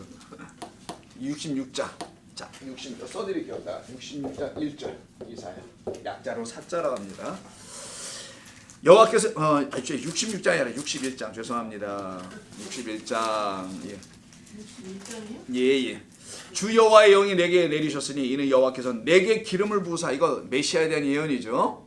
그리스도에 대한 예언입니다. 가난한 자에게 아름다운 소식을, 그래서 아름다운 땅이 됩니다. 아까 그 땅에 전하게 하려 하심이라. 나를 보내사 마음이 상한 자를 고치는, 포로된 자에게 자유를, 갇힌 자에게 노임을 선포하는 것, 여호와의 은혜와 하나님의 보복의 날을 선포하는 모든 자를 위로한다고 하죠. 무릇 시온에서 슬퍼하는 자에게 화관을 주며 그 죄를 대신하여 기쁨의 기름으로 그 슬픔을 대신하며 찬송의 옷으로 그 근심을 대신하게 하고, 그들이 의에 나무고 여호와께서 심으신 그 영광을 나타낼 자라 일컬음을 받게 하려 하심이라. 이걸 누가 이루세요? 우리 주님이 와서 이루시잖아요. 뭐라고 하시면서요? 마태복음 11장 28절 뭐라고 합니까? 수고하고 무거운 짐진 자들아 다 내게로 오라. 내가 너희를 쉬게 하리라. 내게 와서 배워라. 내 멍에는 쉽고 가벼움이라. 나 함께 지자. 그래서 마태복음 4장 17절 한번 보세요. 이 61장을 그대로 인용하면 누가복음 4장입니다. 그건 읽지 않을게요. 예수님께서 광야에서 시험 받고 딱 오시자마자 어디야 가버나움이냐 나사렛 회당에 들어가셔서 외친 말씀이 이 본문을 61장을 좀 전에 그래요. 나는 이렇게 온 자야 라고 분명 말씀하시죠. 땅에 붙잡혀 있는 너희들을 자유케 하러 온 자야라고 하시는 말씀이고요. 자, 마태복음 4장을 보세요. 마태복음. 예수님께서 복음을 증거하시는 선포하시는 첫 부분입니다. 그때 4장 17절. 이때부터 예수께서 비로소 전파하여 이르시되 회개하라 천국이 가까웠느니라. 자, 그러면 애굽이라는 땅에서 어디로 끌고 가시는 거냐? 하나님의 나라로 인도해 나가는 거예요. 하나님의 나라는 그 약속의 땅으로. 자, 그럼 약속의 땅 여기 나왔네요. 약속의 땅은 땅이 아니었고 알고 보니까 그리스도 예수 하나님이셨다는 것을 알려주는 겁니다. 하나님만이 일을 하시는 거고 그 하나님만이 약속을 주시는 거고 그 하나님만이 당신의 땅으로 이걸 새하늘과 새 땅이라는 천국이라고도 표현되어 있는 거고요. 하나님의 나라라고도 하는 거고 새하늘과 새 땅으로 그들을 인도해 나갈 것이다. 이게 가나안인 거예요. 이걸 가나안이라고 하는 거. 물리적인 땅이 아니라 새하늘과 새 땅으로 인도해 갈 자는 그리스도 예수로만 말미암아 이루어지는 것이다라는 걸 성경이 우리에게 명확하게 알려주는 것은 그가 그 일을 십자가에서 다 이루셨기 때문에 그 일이 나타나는 겁니다. 그러니까 적과 꿀이다라는 말, 이 말은 물리적인 어떤 땅을 얘기하는 것이 아니라 그 적과 꿀을 주시는 어떤 존재를 말하는 거죠. 적과 꿀은 생명을 말합니다. 일단은 어떤 음료를 말하죠. 그래서 이스라엘 백성들, 하나님의 백성들을 애굽이라는 죄와 사망의 자리 그 땅에서 인도하여 내고 하나님이 없는 그곳에서 인도하여 내서 그들을 자유케 하고 해방케 하는 것이고요. 세상의 풍요와 다산이 복이라고 가르쳐주는 그 애굽, 그 세상 땅인 거예요. 거기가 많은 게 부유한 거고 그게 잘 되는 거야. 축복을 받으면 이렇게 받아야 되는 거야 라고 하고 있는 그런 세상의 풍요와 다산이 복이 아니라 생명의 말씀이 흘러나오는 그 거룩한 땅, 내가 서 있는 그곳 모세야. 그 거룩한 땅, 그 하나님의 성전이 있는 하나님의 나라에서 신령한 양식과 신령한 음료인 적과 꿀을 먹고 마심으로 자신들의 영혼이 더 자유해지고 더 기뻐지고 더 감사해지려게 하시는 그리스도 예수라는 그 약속의 땅 안에 많이 참된 적과 꿀이 있음을 깨달아 알려주는 말입니다. 이 얘기를 하시는 거예요. 생명의 말씀은 적과 꿀은 오직 성전에서만 흘러나온다는 걸 알려주는 거예요. 거길로 우리를 인도해 나가는 겁니다. 하나님 나라, 하늘나라, 천국이라도 말하는 그곳이에요. 그래서 그리스도 예수, 그가 우리에게 약속의 땅이에요. 그리스도 예수가 약속의 땅이라니까 좀 이해가 잘 안 될 수 있어요. 처음에 하나님의 아들이지 땅하면 일단 잠깐만 장소적, 지리적, 공간적 이런 개념이 있다 보니까 그렇죠. 근데 약속의 땅은 그가 우리에게 하나님이 그를 우리에게 주신 기업이거든요. 그래서 그를 우리가 땅으로 취하는 거예요. 어떤 땅? 여기서 만나의 첫 번째 땅. 그래서 말씀이 육신이 되어 나온 예수를 땅으로 새 땅으로 영접한 자들은 그가 원래는 말씀이었구나. 말씀은 영이라 그랬죠. 자, 말씀이 내려온 것, 이게 우리 요한계시록 우리 주일날 배우는 내용 아닙니까? 그래서 말씀이 육신이 있다는 그 육신 예수 안에서 우리가 바라보는 그가 우리가 진짜 거할 땅이구나. 이 성전 마당이나 밟을 게 아니구나. 더 이상 이사야 말씀처럼 제사를 드릴 게 아니구나. 저를 통하여 그 땅이 무엇인지를 알고 들어가야 되구나. 하나님의 땅으로 점점점 그래서 지성소 하나님이 계신 그곳까지 들어가게 하는 일, 딱 관계가 있는 겁니다. 그래서 애굽이라는 나라에서 그리스도 예수의 그 나라로 인도해 가는 거예요. 이사야 55장을 한번 보십시오. 이사야 55장을 보면은 좀 더 우리가 좀 이해해 볼 수 있는데요. 55장, 그래서 하나님께서 우리에게 이런 말씀 잠깐만 주십니다. 55장 1절. 오라 너희 모든 목마른 자들아 물로 나오라. 돈 없는 자도 오라. 나와서 사 먹되 돈 없이 값 없이 와서 포도주와 젖을 사라. 너희가 어찌하여 양식이 아닌 것을 위하여 은을 달아주며 배부르게 하지 못할 것을 위하여 수고하느냐. 헛된 일이죠. 내게 듣고 듣는 것밖에 너희들은 할 일이 아무것도 없다. 이래서 그 다음에 나오는 게 아무런 수고하지 마. 수고하고 무거운 짐진 자들아 다 내려놓고 내 발밑에 마리아처럼 와서 이 좋은 편을 택해. 듣고 또 들어. 듣고 또 들어. 자꾸 들어. 계속 들어. 죽을 때까지 들어. 계속 들으라는 그래서 듣고 들을지어다 그리하면 너희가 좋은 것을 먹을 것. 듣는 게 먹는 거라네요. 들음으로써 우리는 그리스도의 말씀을 먹게 된단 말이에요. 그래서 듣는 것밖에 방법이 없어요. 여러분이 개인적으로 혼자 말씀 읽으면서 듣고 이렇게 교회에서 같이 모여서 이런 시간을 통해서도 듣고 자꾸만 듣는 겁니다. 유튜브 돌아다니면서 뭐 이렇게 듣지 말고 악한 것들이 더 많아가지고 뭐 전화 악하지 않다 이런 말이 아니고요. 잘 분별해서 보시라는 거예요. 뭐 그거 보실 시간도 없으실 거예요. 우리 교회에서 하는 것도 너무 많아 죽겠는데 거기까지 언제도 돌아다니면서 서프를 할 수 있겠는가 이렇게 생각하시겠죠. 근데 하시는 분들이 있다는 이제 정보를 입수했습니다. 이 중에도 있는 것 같아요. 농담이에요. 자, 유튜브를 보시면은 재밌는 거는 요리 채널이나 보세요.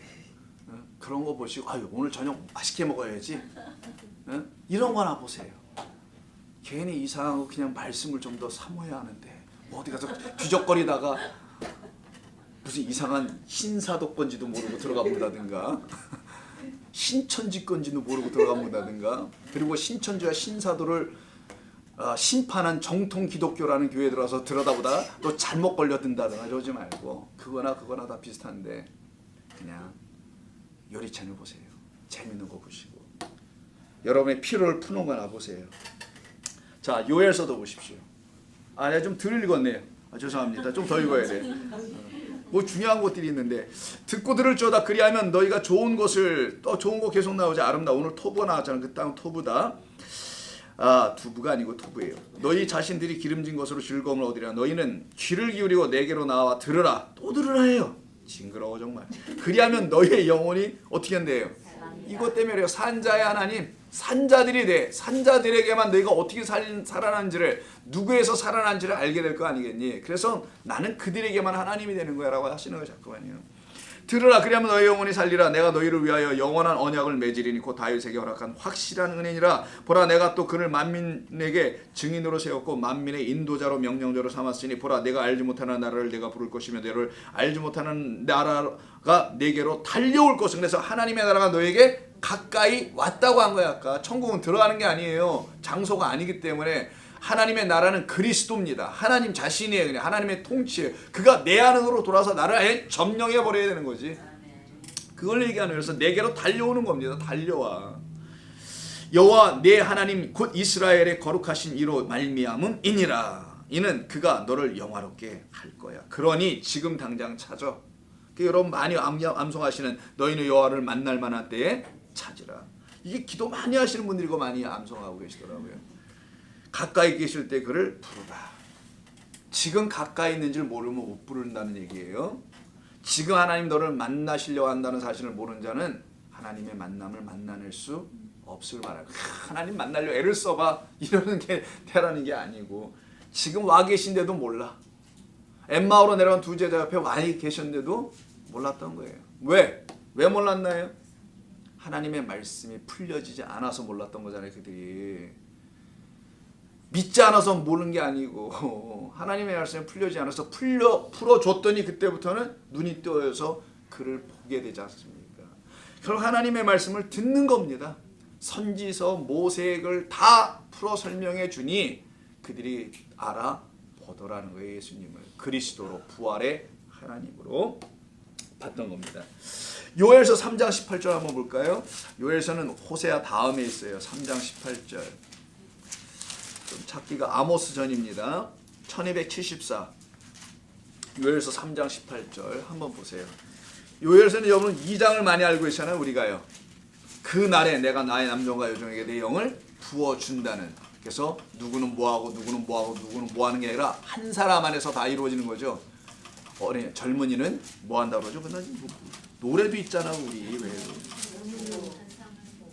그렇지 뭐 예언을 하고 환상을 보고 꿈을 꾸고 뭐 이런다고 하죠. 28절에 나오네요. 2장 28절. 그 말씀으로 우리가 잘 알고 있잖아요. 그 영이 부어진 바 되면 누구든지 여호와 이름을 부르는 자가 된다는 게 32절이에요. 그렇지 않고 여호와 이름을 부르는 자들이 많이 있습니다. 물론 이게 뭐 이러지도 못하면서 여호와 이름 날마다 불러. 왜? 안 부를 수는 없잖아요. 교회 다니는데. 그런 걸 말하는 게 아니라 그 영이 부어지면은 하나님의 말을 할 수 있는 자들, 그래서 예언한다는 거고. 자, 그건 넘어가고 18절. 그래서 이들이, 자, 하나님의 백성들이 되잖아요. 그래서 3장 18절. 그날에 산들이 단 포도주를 떨어뜨릴 것이요. 여러분, 산에서 포도주가 떨어져요? 작은 산들이 젖을 흘려요? 먼 산이야, 이건 저지. 유다의 모든 시내가 물을 흘릴 것이며, 자, 포도주, 젖, 물을 흘려요. 여기가 어디냐는 거죠. 이 하나님이 계신 성전입니다. 그래서 여호와의 성전에서는 샘이 흘러나와서 시딤 골짜기까지 내리라 대리라. 그러나 애굽은 어떻대요? 황무지야. 애굽은 사람이 내는 황무지 아닙니다. 멋진 땅이에요. 여러분, 지금 애굽에 가봐도. 애굽은 이제 이집트에 가면은 딱 이집트를 위에 남부로 쫙 갈라놓는 강. 그 강이 뭔지 아시죠? 나일강. 나 1번이야. 나 1강. 아주 1번입니다. 무지하게 깁니다. 그 긴 강이 저 아프리카까지 흘러 내려가는 거잖아요. 그 강은 이상하게 지도를 보면 위에서 아래로 이렇게 내려가야 되는데 갈 것 같잖아요, 물이. 근데 그거는 거꾸로 올라가요. 올라갑니다. 그래서 밑에는 로어 이집트라고 저기를 어퍼 이집트로 해야 될 것 같은데 거꾸로 불러야 되거든요. 아무튼 그렇고 무지하게 긴 강이 있죠. 거기는 너무 충만합니다. 아주 풍족합니다. 가서 저도 봤지만 굉장히 먹을 것이 많은데 저쪽 오른편은 전부 다 사막이에요. 거기 기자 지역이라고 하는데 거기는 사막, 그런 피라밋이 있는 곳. 죽음은 항상 사막에 갖다 묻어놨거든요. 기름진 곳에는 묻지 않았습니다. 시체들. 그 기름진 땅에 여러분 뭐 황무지 같냐고요. 거기 황무지인 적 한 번도 없습니다. 항상 범람해요. 우기가 오면. 그래서 그냥 퇴적들을 끌어내서 땅을 풍족하게 만들어 놓죠. 그런 땅이 황무지랍니다. 하나님은. 그러나 가나안은 황무지가 아니야. 광야도 황무지가 아니야. 거기는 생명도 없는 것 같아 보이지만, 물도 너무 없는 것 같아 보이지만, 하늘만 쳐다봐야만 되지만 거기가 생명이 있는 곳이라는 걸 자꾸만 가르치는 거야, 하나님께서는. 그래서 베드로전서 2장 2절에서 뭐라고 하나요? 신약성경도 한번 가볼까요? 신구약이 다 똑같이 얘기합니다. 이 젖에 대해서는 이야기는, 이 젖이 도대체 무엇인가는 저 신약성경 딱 와서 베드로전서 2장 2절에서 딱 마침표를 찍습니다. 두 군데가 있는데 먼저 베드로전서 한번 볼게요. 베드로 사도를 통해서 2장 2절에서 이렇게 말합니다. 우리 예수 믿는 사람들이 빨아야 될 젖이 뭐냐? 어린아이가 먹는 게 젖 아닙니까? 살아나기 위해서 먹는 게 엄마의 젖 아니에요? 그래서 2장 2절 갓난 아기들 같이 순전하고 신령한 젖을 삼아라. 갓난 아기에게 여러분 건강한 젖을 주려고 엄마가 아무거나 먹지 않잖아요. 우리 애기에게는 특별한 음식을 젖을 주기 위해서 내가 오늘 마약을 좀 해야 되겠다 하고 마약을 먹고 젖을 먹이는 부모 없습니다. 그렇지 않아요? 그렇지 않습니까? 순전하다, 섞이지 않았다, 깨끗하다라는 거예요. 이 말은. 그리고 신령하다는 건 푸뉴마티코스, 영적이라는 말이에요. 신령이 아닙니다. 신령하면 잠깐만 신령님 나타날 것 같아서 이 번역을 좀 바꿨으면 좋겠어요. 굉장히 신령스럽고 막 이렇게 수염이 많이 나와 있는, 지팡이 들고 있는 분이 자꾸만 저렇게 떠오르는지 모르겠어요. 어렸을 때 이렇게 주일학교에서 교육을 받았나 나가. 신령한이 아니고 영적인 이런 말이에요. 우리를 살려내는 젖을 사모하라. 이 뭡니까 그게? 그러면 그로 말미암아 너희로 구원에 이르도록 자라게 할 것이다. 하나님과 생명의 말씀 그리스도라는 거겠네요. 그럼 너희가 주의 인자하심을 어떻게 했대요? 맛보았어. 그 젖을 먹다가, 그 생명의 말씀을 먹다가 주님은 인자, 헤세드, 영원하신 사랑을 갖고 계신 분이라는 걸 너희가 맛봤지 않느냐. 말씀을 통해서 날마다 그걸 듣고 있지 않느냐.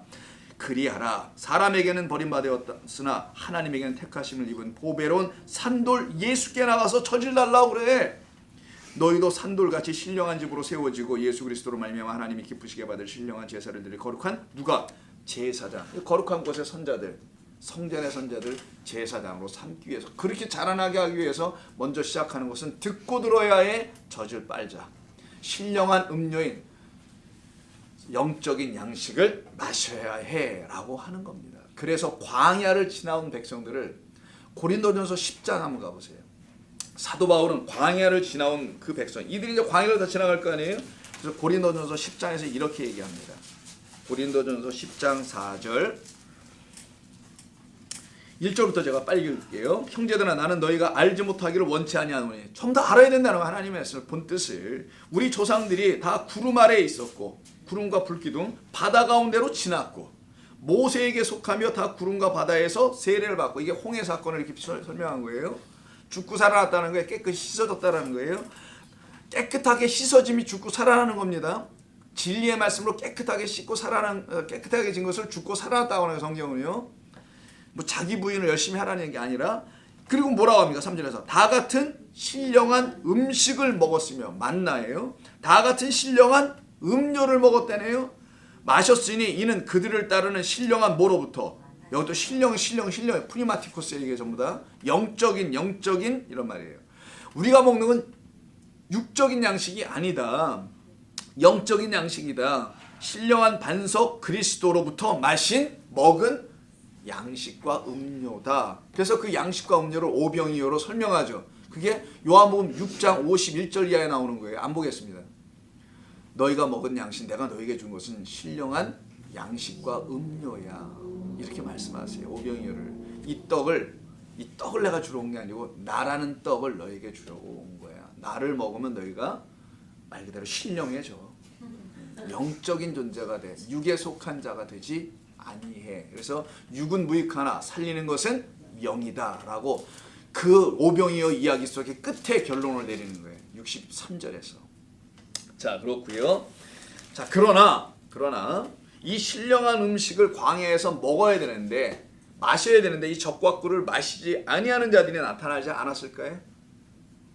있잖아요. 교회도 있는데 그럼 거기는 없었겠어요? 지금 이 교회들도 신령한 양식을 먹지 않고 육적인 양식을 먹으려고 하는 자들이 있는데, 교회까지 와서도. 왜냐면 교회가 그걸 주어서 그래요. 1차적으로는 친교를 해서 주잖아. 점심 친교를 일단 먹이고. 그건 농담이고, 이 교회가 자꾸만 그런 걸 팔잖아. 그냥 육적인 양식들을 그걸 줄 수 있다고 하고, 하나님 그런 걸 주신다고 자꾸만 가르치고, 그건 여러분 열심히 일하고 그냥 먹고 살면 되고, 욕심만 안 내면 돼. 욕심이 나니까 자꾸만 빌리언 달러를 생각하는 것 뿐이죠. 되지도 않을 거 말이야. 안 되는 게 복이라니까, 안 되는 게. 그러나 하나님의 말씀이 있는 이 광야로 끌려 나왔을 때요, 출애굽을 하였음에도 불구하고요, 여전히 애굽에서 종로로 타였던 그 물리적인 축복들이 있어요. 그래도 고기 까마 옆에서 우리가 먹진 아니하였느냐, 종이었지만 땅의 종로로 타더라도, 땅을 파고 땅을 뭐 씹더라도 그래도 고기는 먹었잖아. 라면 그들이 광야에 나와서 추억합니다. 나중에 전부 다 돌아가려고 그래요. 그래서 그들이 그때 애굽에서 종로로 탄다 할지라도 물리적인 축복이라고 여긴 사람들의 이야기가 16장, 민수기 16장에 나옵니다. 민수기는 제목이 넘버스라고 되어 있지만 원래는 넘버스가 아니고요, 하나님이 말씀하셨다예요. 첫 번째 단어는. 근데 제목은 뭘로 줬느냐? 미드바르로 줬다 그랬죠. 광야에서. 이게 민수기의 본래 제목이 됩니다. 원래 히브리어 제목은 와에르라고 해서 하나님이 그가 말씀하셨다예요. 첫 번째 단어를 항상 써요, 제목으로, 히브리 사람들은. 근데 랍비들이 전통 속에서는 실제 제목은 뭘 썼냐? 다섯 번째 나오는 단어가 있어요. 민수기가 시작할 때 1장 1절에 다섯 번째 단어가 미드바르예요. 1장을 봐서 그건 나오는 거고 16장에 그런 말 안 나오고. 민수기 16장을 한번 볼까요? 16장에 보시면 1절부터 쭉 보면 뭐가 나옵니까? 뭐 이상한 분위기가 나오죠. 벌써 분위기가 안 좋아요. 레이 증손, 레이니까 뭐예요? 나름 가문이 좋아요. 제사장의 가문이야. 힘 좀 꿰놨어. 증손 고핫의 자손 이스라엘의 아들, 굉장히 기네, 고라와 루벤의 자손 엘리압의 아들 다단과 아비람과 벨리앗의 아들 온이 당을 졌다. 파벌을 만들었어요. 모세와 아론에 대항하는 당을 하나 졌습니다. 그래서 거스른다는 얘기가 2절에 나오죠. 그때 모세가 듣고 엎드렸다가 5절에서 보니까 고라와 그의 모든 무리에게 말하여 이르되 아침에 여호와께서 이런 얘기를 합니다. 광야 나온 자들을 설명하는 거예요. 이게 광야에서의 의미입니다. 뭘 하시냐? 여호와께서 자기에게 속한 자가 누구인지를 시험하는 것이 광야예요, 여러분. 이게 참 이 놀라운 일이죠. 또 하나님은 출애내십니다. 출애굽을 할 때 여러분 여호와 유월절 한번 출애내죠. 문설주에다 피를 바른 자들로 먼저 한번 추려내고요. 광야로 데리고 나오신 다음에는 뭘로 추려내냐? 누가 내게 속하였는지를 또 한번 이렇게 추려내요. 보실까요? 자기에게 속한 자가 누구인지, 거룩한 자가 누구인지 보시겠다. 거룩하지 아무도 아는데도 보시겠다고 합니다. 근데 이들이 반역을 하는데 반역의 내용이 참 재밌어요. 오늘 본문과 똑같은 내용이 나옵니다. 적과 꿀이 흐르는 얘기가 나와요. 13절. 이들이 모세에게 와갖고 모세와 논쟁하는 얘기를 그래요. 내가 우리를, 모세에게 말하는 거예요. 내가 우리를 적과 꿀이 흐르는 땅에서 이끌어내어. 이들이 보는 적과 꿀이 흐르는 땅이 어디야 그러니까? 애굽이라고 얘기하는 거예요. 내가 우리를 적과 꿀이 흐르는 땅에서 이끌어내어 광야에서 죽이려 함이라. 여기는 적과 꿀이 없어. 당연히 없죠. 거기 적과 꿀이. 젖을 내는 동물도 부족하고 꿀은 당연히 없고, 이들이 상징적인 표현입니다만 풍요다산이 없다라는 거예요. 풍요롭고 번영할 수가 없다라는 거예요. 여기서는 애도 못 난다는 거지. 애도 다 죽는다는 거 영양실조로 이거 지금 다 멸망할 거야. 적과 꿀이 흐르는 곳은 애굽 땅이야. 거기만이 적과 꿀이 흘러. 여러분 이게 농담이 아니에요. 이게 지금 이게 성경이 이걸 우리에게 명확하게 우리의 불편한 진실을 들춰내 줍니다. 우리는 속으로는 하나님의 나라를 간다고 얘기해요. 천국을 가겠다고. 뭐 천국 가는 것도 아닌데 천국이 오는 건데 나 이게. 근데 그럼에도 불구하고 나는 여전히 또 무슨 땅을 생각하냐? 애굽이란 적과 꿀이 동시에 흘러주기를 마음껏 기대하죠. 그게 끊어지지 않기를 바라죠. 그게 끊어지면 다 끝나는 줄 알아. 그냥 몽땅 모든 게 멸망당하는 줄 알아. 그런 게 아닌데. 그래서 이들이 지금 그 얘기를 하는 겁니다. 어찌 작은 일이기에 오히려 스스로 우리 위에 왕이 되려 하느냐. 이뿐 아니라 내가 우리를 적과 꿀이 흐르는 땅으로 인도하여 들이지도 아니하고 밭도 포도원도 우리에게 기업으로 주지 아니하니 내가 이 사람들의 눈을 빼려느냐. 우리는 올라가지 아니하겠노라. 사람들 다 소경으로 만들어서 속이려고 하는 것이냐. 이런 표현에 눈 뺀다는 얘기는 그러려고 하는 작정한 것이냐. 이렇게 이야기합니다. 이때 구분되는 거죠. 하나님께서 아까 뭐라 그래서 앞절에서 5절에서 누가 내게 속하였는지, 이거 거룩한 지가 속하는 거예요. 하나님은 거룩하시니까 그에게 속하면 거룩한 겁니다. 하나님의 말씀을 액면 그대로 믿고 의지하는 자, 아니 문자적으로 액면 그대로가 아니에요. 또 어떤 분은 그냥 문자적으로 액면 그대로 하자는데 그게 아니고 하나님의 뜻이 무엇인지를 아는 걸 말합니다. 그게 뭡니까? 진짜 적과 꿀이 흐르는 땅이 어딘지를 알려주겠다는 거잖아요. 눈에 보이는 거냐? 보이지 않는 땅이냐. 그걸 말씀하시는 거죠. 그래서 이들에게 심판이 임합니다. 어떻게 임하는지 볼까요? 31절. 이들이 그렇게 좋아하는 적과 꿀이 흐른다는 그 땅 있죠. 애굽. 그 땅 속으로 다 끌려 들어갑니다. 그가 그 모든 말을 마치자마자 그들이 섰던 땅바닥이 어떻게 돼요? 쫙 갈라지네요. 갈라지고 땅이 그 입을 열어 그들과 그들의 집과 고라에게 속한 모든 사람과 그들의 재물을 삼키매 그들과 그의 모든 재물이 산채로 스올이라는 곳에 들어가네요. 여기 지옥이라고 표현되는 것이죠. 이스라엘 사람들에게는, 히브리 사람들이. 스올에 빠지며 땅이 그 위에 덮이니 그들이 회중 가운데서 망하니라. 땅이 어떻게 버렸어요? 그들이 그렇게 좋아하는 땅이 삼켜버리는. 이걸 갖다 뭐라 합니까? 지옥이라고 하는 거예요. 땅이 그들에게 지옥이 되어 있는 겁니다. 지옥이 뭐 어디 딴 데 있는 게 아니에요. 저 우주 어디 불구덩 같은 데가 있나? 태양이 어떻게 지옥인가? 이런 게 왜 지옥이 아니라 땅에 속한 자들이 지옥이라는 거예요. 지옥. 땅에 묶여있는 게 바로 지옥의 삶을 여전히 사는 겁니다. 거기서 끄집어내는 거를 구원이라고 하는 거예요. 거기서 나오면 천국이지. 지옥이 아니라 천국이지. 이 적과 꿀이 흐른다고 하는 이 세상이 가르쳐주는 그곳에서 빨리 나오는 것. 그러지 못하는 자가 하나님께 속하지 아니한 거. 이걸 시험을 어디서 했느냐? 광야로 끌고 나온 겁니다. 진짜 하나님 어디서 만나냐? 여러분들의 광야에서 만나는 거예요. 여러분들의 고통의 자리에서 하나님을 만나는 겁니다. 그리고 그러니까 지옥이 다른 데 있는 것이 아닌 것을 알게 됐네요. 그들을 가두어놓은 그 땅이 곧 지옥이었던 것이죠. 그래서 땅짓자 가두록자가 지옥이라는 뜻이기도 하잖아요. 그들이 그렇게 원했던 그곳이 그들을 가둬놓을 줄이야. 그러나 그곳에서 우리를 끄집어내줄 자가 나옵니다. 하나님이 함께 하시는 사건이 나타나면 되는 건데 그분만이 우리를 끄집어내주는 거죠. 예레미야 11장 한번 볼까요? 예레미야 11장 조금만 더 할게요. 시간이 좀 많이 지나갔네요. 어느덧 스윗하트.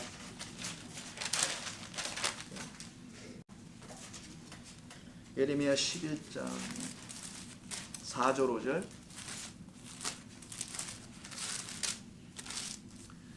자, 이 언약은 내가 너희 조상들에게 쇠풀무 애굽 땅에서 이끌어둔 날에 그들에게 명령한 것이라. 곧 내가 이르기를 너희는 내 목소리를 순종하고 나의 모든 명령을 따라 행하라. 그리하면 너희는 내 백성이 되겠고 나는 너희의 하나님이 되리라.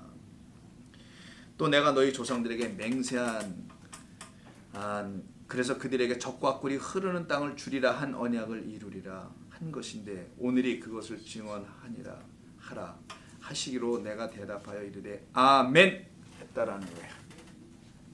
나는 그 땅에 들어가기를 원한다는 것이죠. 들어와 있다라는 것을 확인하는 겁니다. 자, 오늘 본문 3장 10절 가십니다. 자, 그래서 하나님께서는 모세를 그 일을 이루시기 위해서 보내시는 거죠. 이제 내가 너를 바로에게 보낼게. 거짓된 젖과 꿀이 흐르는 그 땅, 그 현혹의 땅으로 내가 너를 보내서 그 눈이 멀어 있는 소경된 내 백성을 네가 이끌어 내와야 하겠다라는 거예요. 근데 보내시는 자는 하나님이십니다. 자, 그걸 기억하고 들어보세요. 보내어 너에게 내 백성 이스라엘 자손을 애굽에서 인도하여 내게 하리라. 모세가 하나님께 아뢰되 뭐라고 합니까? 11절에서 내가 누구이기에. 오늘 제목입니다. 내가 누구이기에. 내가 누구이기에. 모세가 구원하는 것이 아니라 하나님께서 하시는 것이죠. 모세는 한때 자신이 동족을 스스로 구원하려고 그러겠던 거 기억나십니까? 그래도 어떻게 했어요? 결국 사람 죽이고 도망만 갔었잖아요. 이제 아는 거에 가라니까. 단순히 무서워서가 아니라 내가 누구이기에. 내가 할 수 없다라는 걸 고백합니다. 사람으로 할 수 없으나 하나님으로는 다 하실 수 있다는 그 구원의 일은 나라는 인간이 나 스스로는 할 수가 없다라는 겁니다. 구원은 하나님께 달려있기 때문인 것이죠. 그래서 바로 즉 모세를 통해서 구원의 일을 이루어내시려고 하는 겁니다. 그래서 내가 누구이기라는 말을 이가 고백을 하도록 하게 하시는 거죠. 하나님은 사실은. 이 말은 뭐냐면 이제는 너 스스로는 할 수 없어. 이제는 내가 하는 거야 라는 걸 가르친. 그래서 앞에 먼저 모세가 한번 시도하는 이야기가 나왔던 거고요. 그리고 또 다른 40년을 도합 80년을 보내야 될 수밖에 없게 되는 겁니다. 너 스스로가 아니라 나 스스로만이 가능한 거야 라는 가르치는 거죠. 하나님께서는 모세로 하여금 자기 스스로는 아무것도 할 수 없으나 또 자기 스스로는 아무런 존재도 될 수 없다는 것도 가르치는 겁니다. 너는 나 없이는 존재 자체가 존재도 아니야. 너는 그냥 먼지지. 그래서 자기가 묻는 겁니다. 나는 누구인가요? 그럼 Who am I? 나는 누구인가? 내가 누구인가? 내가 누구이길래 이런 일을 할 수 있습니까? 라고 얘기하는 거죠. 내가 누구에게 바로에게 가서 하나님의 백성 인도해낼 수 있단 말입니까? 자신의 실제 존재를 보게 된 겁니다. 나는 할 수 없습니다 라는 것이죠. 나는 할 수 있음이 아니라 할 수 없음이에요. 없음. 내가 누구이기에. 사람은 누구인가? 여러분 누구이십니까? 인간은 누구인가? 나는 누구인가? 모든 철학자들이 질문하는 거 아닙니까? 그 철학자들이 질문해서 답이 나오나요? 답이 안 나오죠. 그래서 철학자 화이트헤드라고 있어요. 머리가 헤드가 하얀 건지 모르겠지만 화이트헤드라는 철학자가 있어요. 이 사람이 이런 얘기를 합니다. 유명한 얘기를 해요. 19세기, 20세기 초의 철학자인데 서양 철학은 관념 철학인데 생각, 모든 게 이성적인 생각만 하는 거야. 서양 철학은 관념적인 철학인데 이걸 누가 만들었냐? 플라톤이 만들었다고 생각해요. 이 사람. 소크라테스의 제자인 플라톤. 그래서 서양 철학은 플라톤 전후를 놓고 볼 때 서양의 모든 철학은 플라톤 철학의 각주다, 풋노트다. 플라톤 철학을 전부 다 뭐에 따르는 거예요? 그 말을 붙잡고 거기다 각주만 계속 뭐 붙여보기만 했다라는 거예요. 플라톤 철학에서 벗어나지 못하고 그 철학만 끊임없이 얘기하는 관념 철학이었다. 그래서 이가 뭐 예수를 만나서 변화를 받아가지고 뭐 이걸 뭐 넘어갔는 줄 알았더니 그게 아니고 그래서 우리는 동양 철학으로 가야 한다. 그래서 그가 간 게 어디냐? 장자로 갑니다. 장자 도자로 동양 철학으로. 할렐루야. 아멘 하셨을까? 아멘 하면 이 사람 저주했다는 건데. 토양초라고 가요. 결국 한다는 게 그래서 또 장자 노자 뭐 이런 걸로 재밌죠? 자, 도대체 사람은 누구인가 가르치는 겁니다. 인간은 누구인가? 내가 어찌 바르게 갈 수 있냐는 질문하죠. 80년의 삶의 끝에 불로 임하셨던 하나님의 부르심의 음성을 듣고 거룩한 땅에서 신발을 벗게 하고 여호와 하나님을 섬기는 그 제사장으로 부름 받았을 때 내놓는 자기 고백이 무엇이어야 되느냐? 바로 이때 내놓는 고백이 무엇이 되어야 하느냐? 내가 감히 누구이기에 라는 고백입니다. 내가 누구이기에. 하나님은 그에게 12절에서 이렇게 말씀하시네요. 하나님이 이르시되 내가 반드시 너와 함께 있으리라. 이걸 네 글자로 풀으면은 임마누엘이라고 한다면서요. 내가 너와 함께 있을 거야. 이 말을 왜 하신 것인가요? 내가 누구인가라는 질문에 대한 대답으로 준 거란 말이에요. 이 말은 너는 누구인지 아니? 이걸 가르치는 겁니다. 모세, 너는 스스로가 아니고 나 스스로만 하는 것인데 이제 너는 너를 보내는 내가 너와 함께 있을 때만이 너는 너가 되는 것뿐이야. 너는 나라는 존재는 나밖에 없는 거야. 너희들은 다 먼지야. 존재는 나만 있어. 존재하려면 생명이 있어야 해. 생명이 없는 걸 존재한다고 하긴 않지. 나라는 하나님, 나라는 존재를 너가 갖지 아니하면 너는 무의미, 존재도 아니야. 그래서 내가 너와 함께 해주려고 하는 거야. 너를 그냥 보내는 게 아니고 내가 너와 함께 함으로 너는 비로소 너가 되고 나라는 너가 되지 너도 아니고 그냥 나라는 너가 돼서 그때 비로소 너는 존재할 수 있게 되고 그때 비로소 너는 나로 말미암아 할 수 있게 되는 것이야. 이걸 얘기하는 겁니다. 그때 너는 적과 꿀이 흐르는 땅으로 내 백성을 인도할 수 있으며 적과 꿀이 무엇인지를 나를 통해서 나 때문에 나의 존재 때문에 줄 수도 있게 되는 것이지. 그래서 이사야를 한번 잠깐 볼까요? 이사야, 이 임마누엘을 이야기하는 이사야 7장 15절 한번 보세요. 이사야 7장 15절. 왜 모세에게 이런 말을 굳이 임마누엘을 하셨는지 이사야 7장 14, 15절. 그러므로 주께서 친히 징조를 너희에게 주실 것이라. 보라, 누가 처녀가 잉태하여 아들을 낳을 것이요. 이거 어디서 나온 말이에요? 마태복음에 나오는 거잖아요. 잉태할 것이요. 그의 이름 뭐라고 하라? 내가 너와 함께 있음이라 함이라라는 뜻을 갖고 있는 임마누엘이라 하리라. 근데 그가 임마누엘이라 하리라는 그가 악을 버리고 선을 택할 줄 알 때까지예요. 알 때도 되지만 알 때까지는 그가 뭐 한대요? 엉킨 적과 꿀을 먹을 것이다. 이게 왜 나오냐고요. 여기서 적과 꿀이. 바로 생명이 무엇인지를 알게 해주는 게 적과 꿀이며 그 생명을 가질 때까지는 악과 선, 악을 버리고 선을 택할 줄 알 때까지 애굽이라는 거짓된 적과 꿀이 흐르는 땅에서 나올 때까지 거기서 나오는 그날까지는 완전히 떠나게 하기 위해서 너희들에게 주는 게 뭐라는 거예요? 적과 꿀이라는 임마누엘을 주겠다라는 거예요. 결국은 내가 너와 함께 할 거야. 너와 함께하면 너는 적과 꿀인 진짜 생명을 먹게 되고 그걸 먹음으로 거짓된 지옥에서 그 애굽이라는 곳에서 너희들은 나오게 돼. 그 일을 이루기 위해서 내가 처녀에게 한 여자가 아이를 잉태하게 할 거고 그를 너희들에게 보내줄 거야. 그로 말미암아 너희들이 진짜 적과 꿀을 마시게 되는 거지. 그 땅을 갖다가 무슨 땅이라 한다고요? 적과 꿀이 흐르는. 그래서 약속의 땅. 약속의 땅은 누구라고요? 그리스도 예수가 되는 거예요. 그래서 사람이 누구이기에 나를 그 땅으로 인도하시고 그리스도에게로 인도하셔서 나를 부처님이나 다른 장자나 노자나 이런 화이트헤드나 플라톤으로 인도하지 아니하시고 그리스도 예수, 미련해 보이고 답답해 보이고 답도 안 주는 것 같은 보이지도 않고 이런 분에게 나를 인도하셔서 나를 왜 이렇게 하시는 것인가? 나는 도대체 왜 이렇게 된 건가? 가만히 생각해 보니 나를 사랑하셔서 나를 구원하시려고 하셨구나 라는 걸 알게 된 거예요. 그 지옥 땅이 나를 삼키지 못하게 하시려고. 그걸 사랑이라고 하죠. 그래서 욥기서 7장을 보세요. 시편 전에 있는 욥기서 7장 17절. 욥기서 7장 17절을 보시게 되면요, 그 고통 가운데 있는 욥안이에요. 그가 고통 속에서 부르짖는 이야기를 한번 들어볼까요?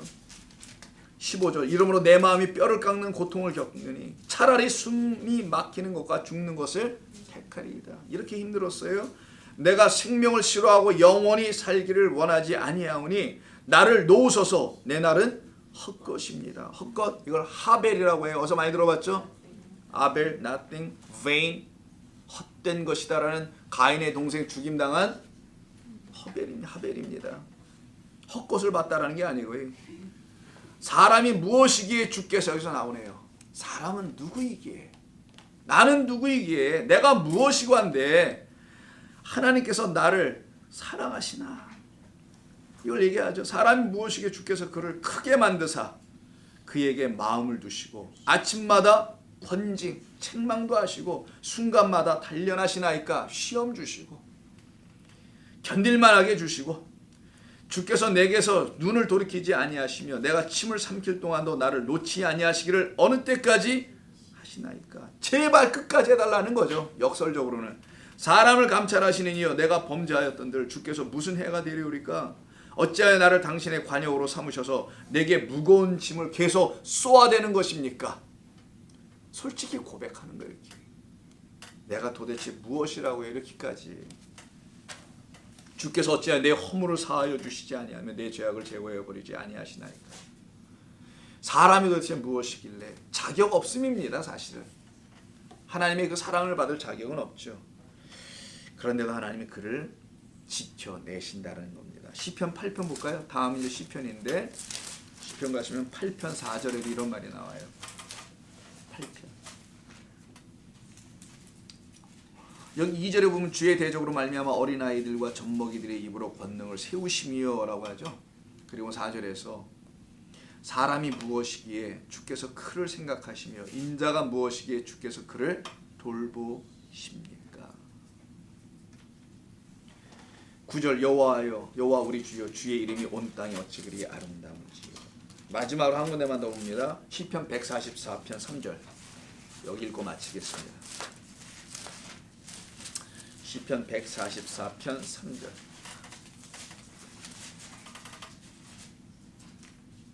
(144편) 144의 3절.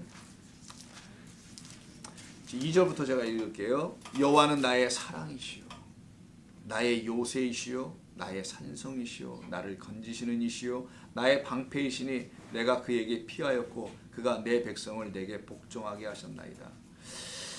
여호와여 사람이 무엇이기에 주께서 그를 알아주시며 인생이 무엇이기에 그를 생각하시나이까.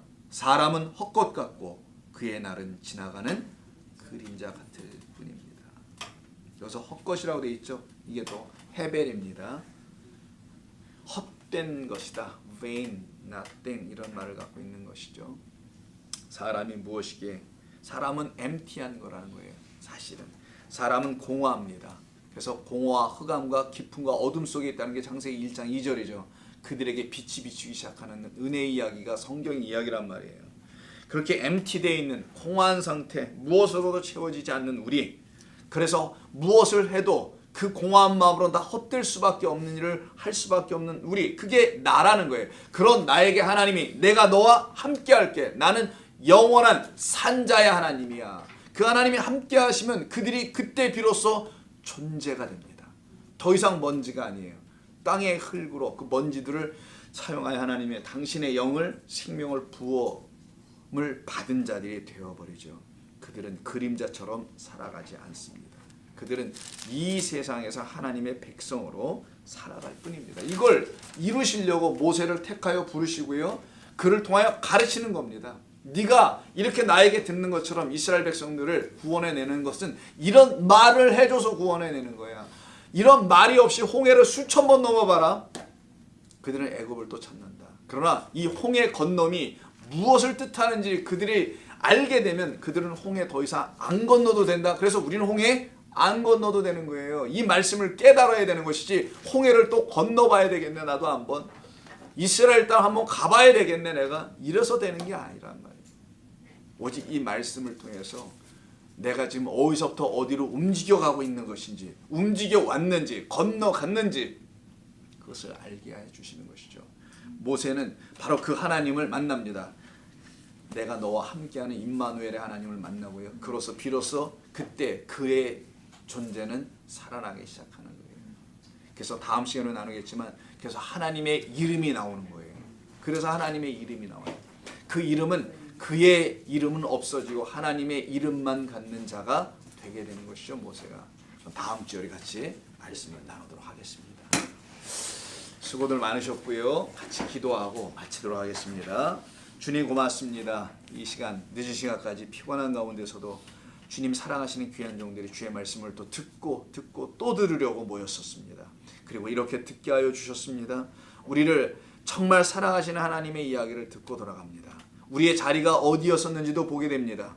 우리의 고통은 무엇을 의미했는지도 생각해 보았습니다. 그러나 그 모든 것을 주관하시는 영원하신 아버지 하나님 앞에만 있다는 사실을 깨닫고 그 안에서 해방되고 자유케 된 백성으로 걸어가게 하여 주시옵소서. 적과 꿀이 흐르는 그 약속의 땅인 생명의 주 예수 그리스도로 말미암아 전부 다 자유케 되는 종들이 되기를 원합니다. 감사하며 예수님의 이름으로 기도드립니다. 아멘.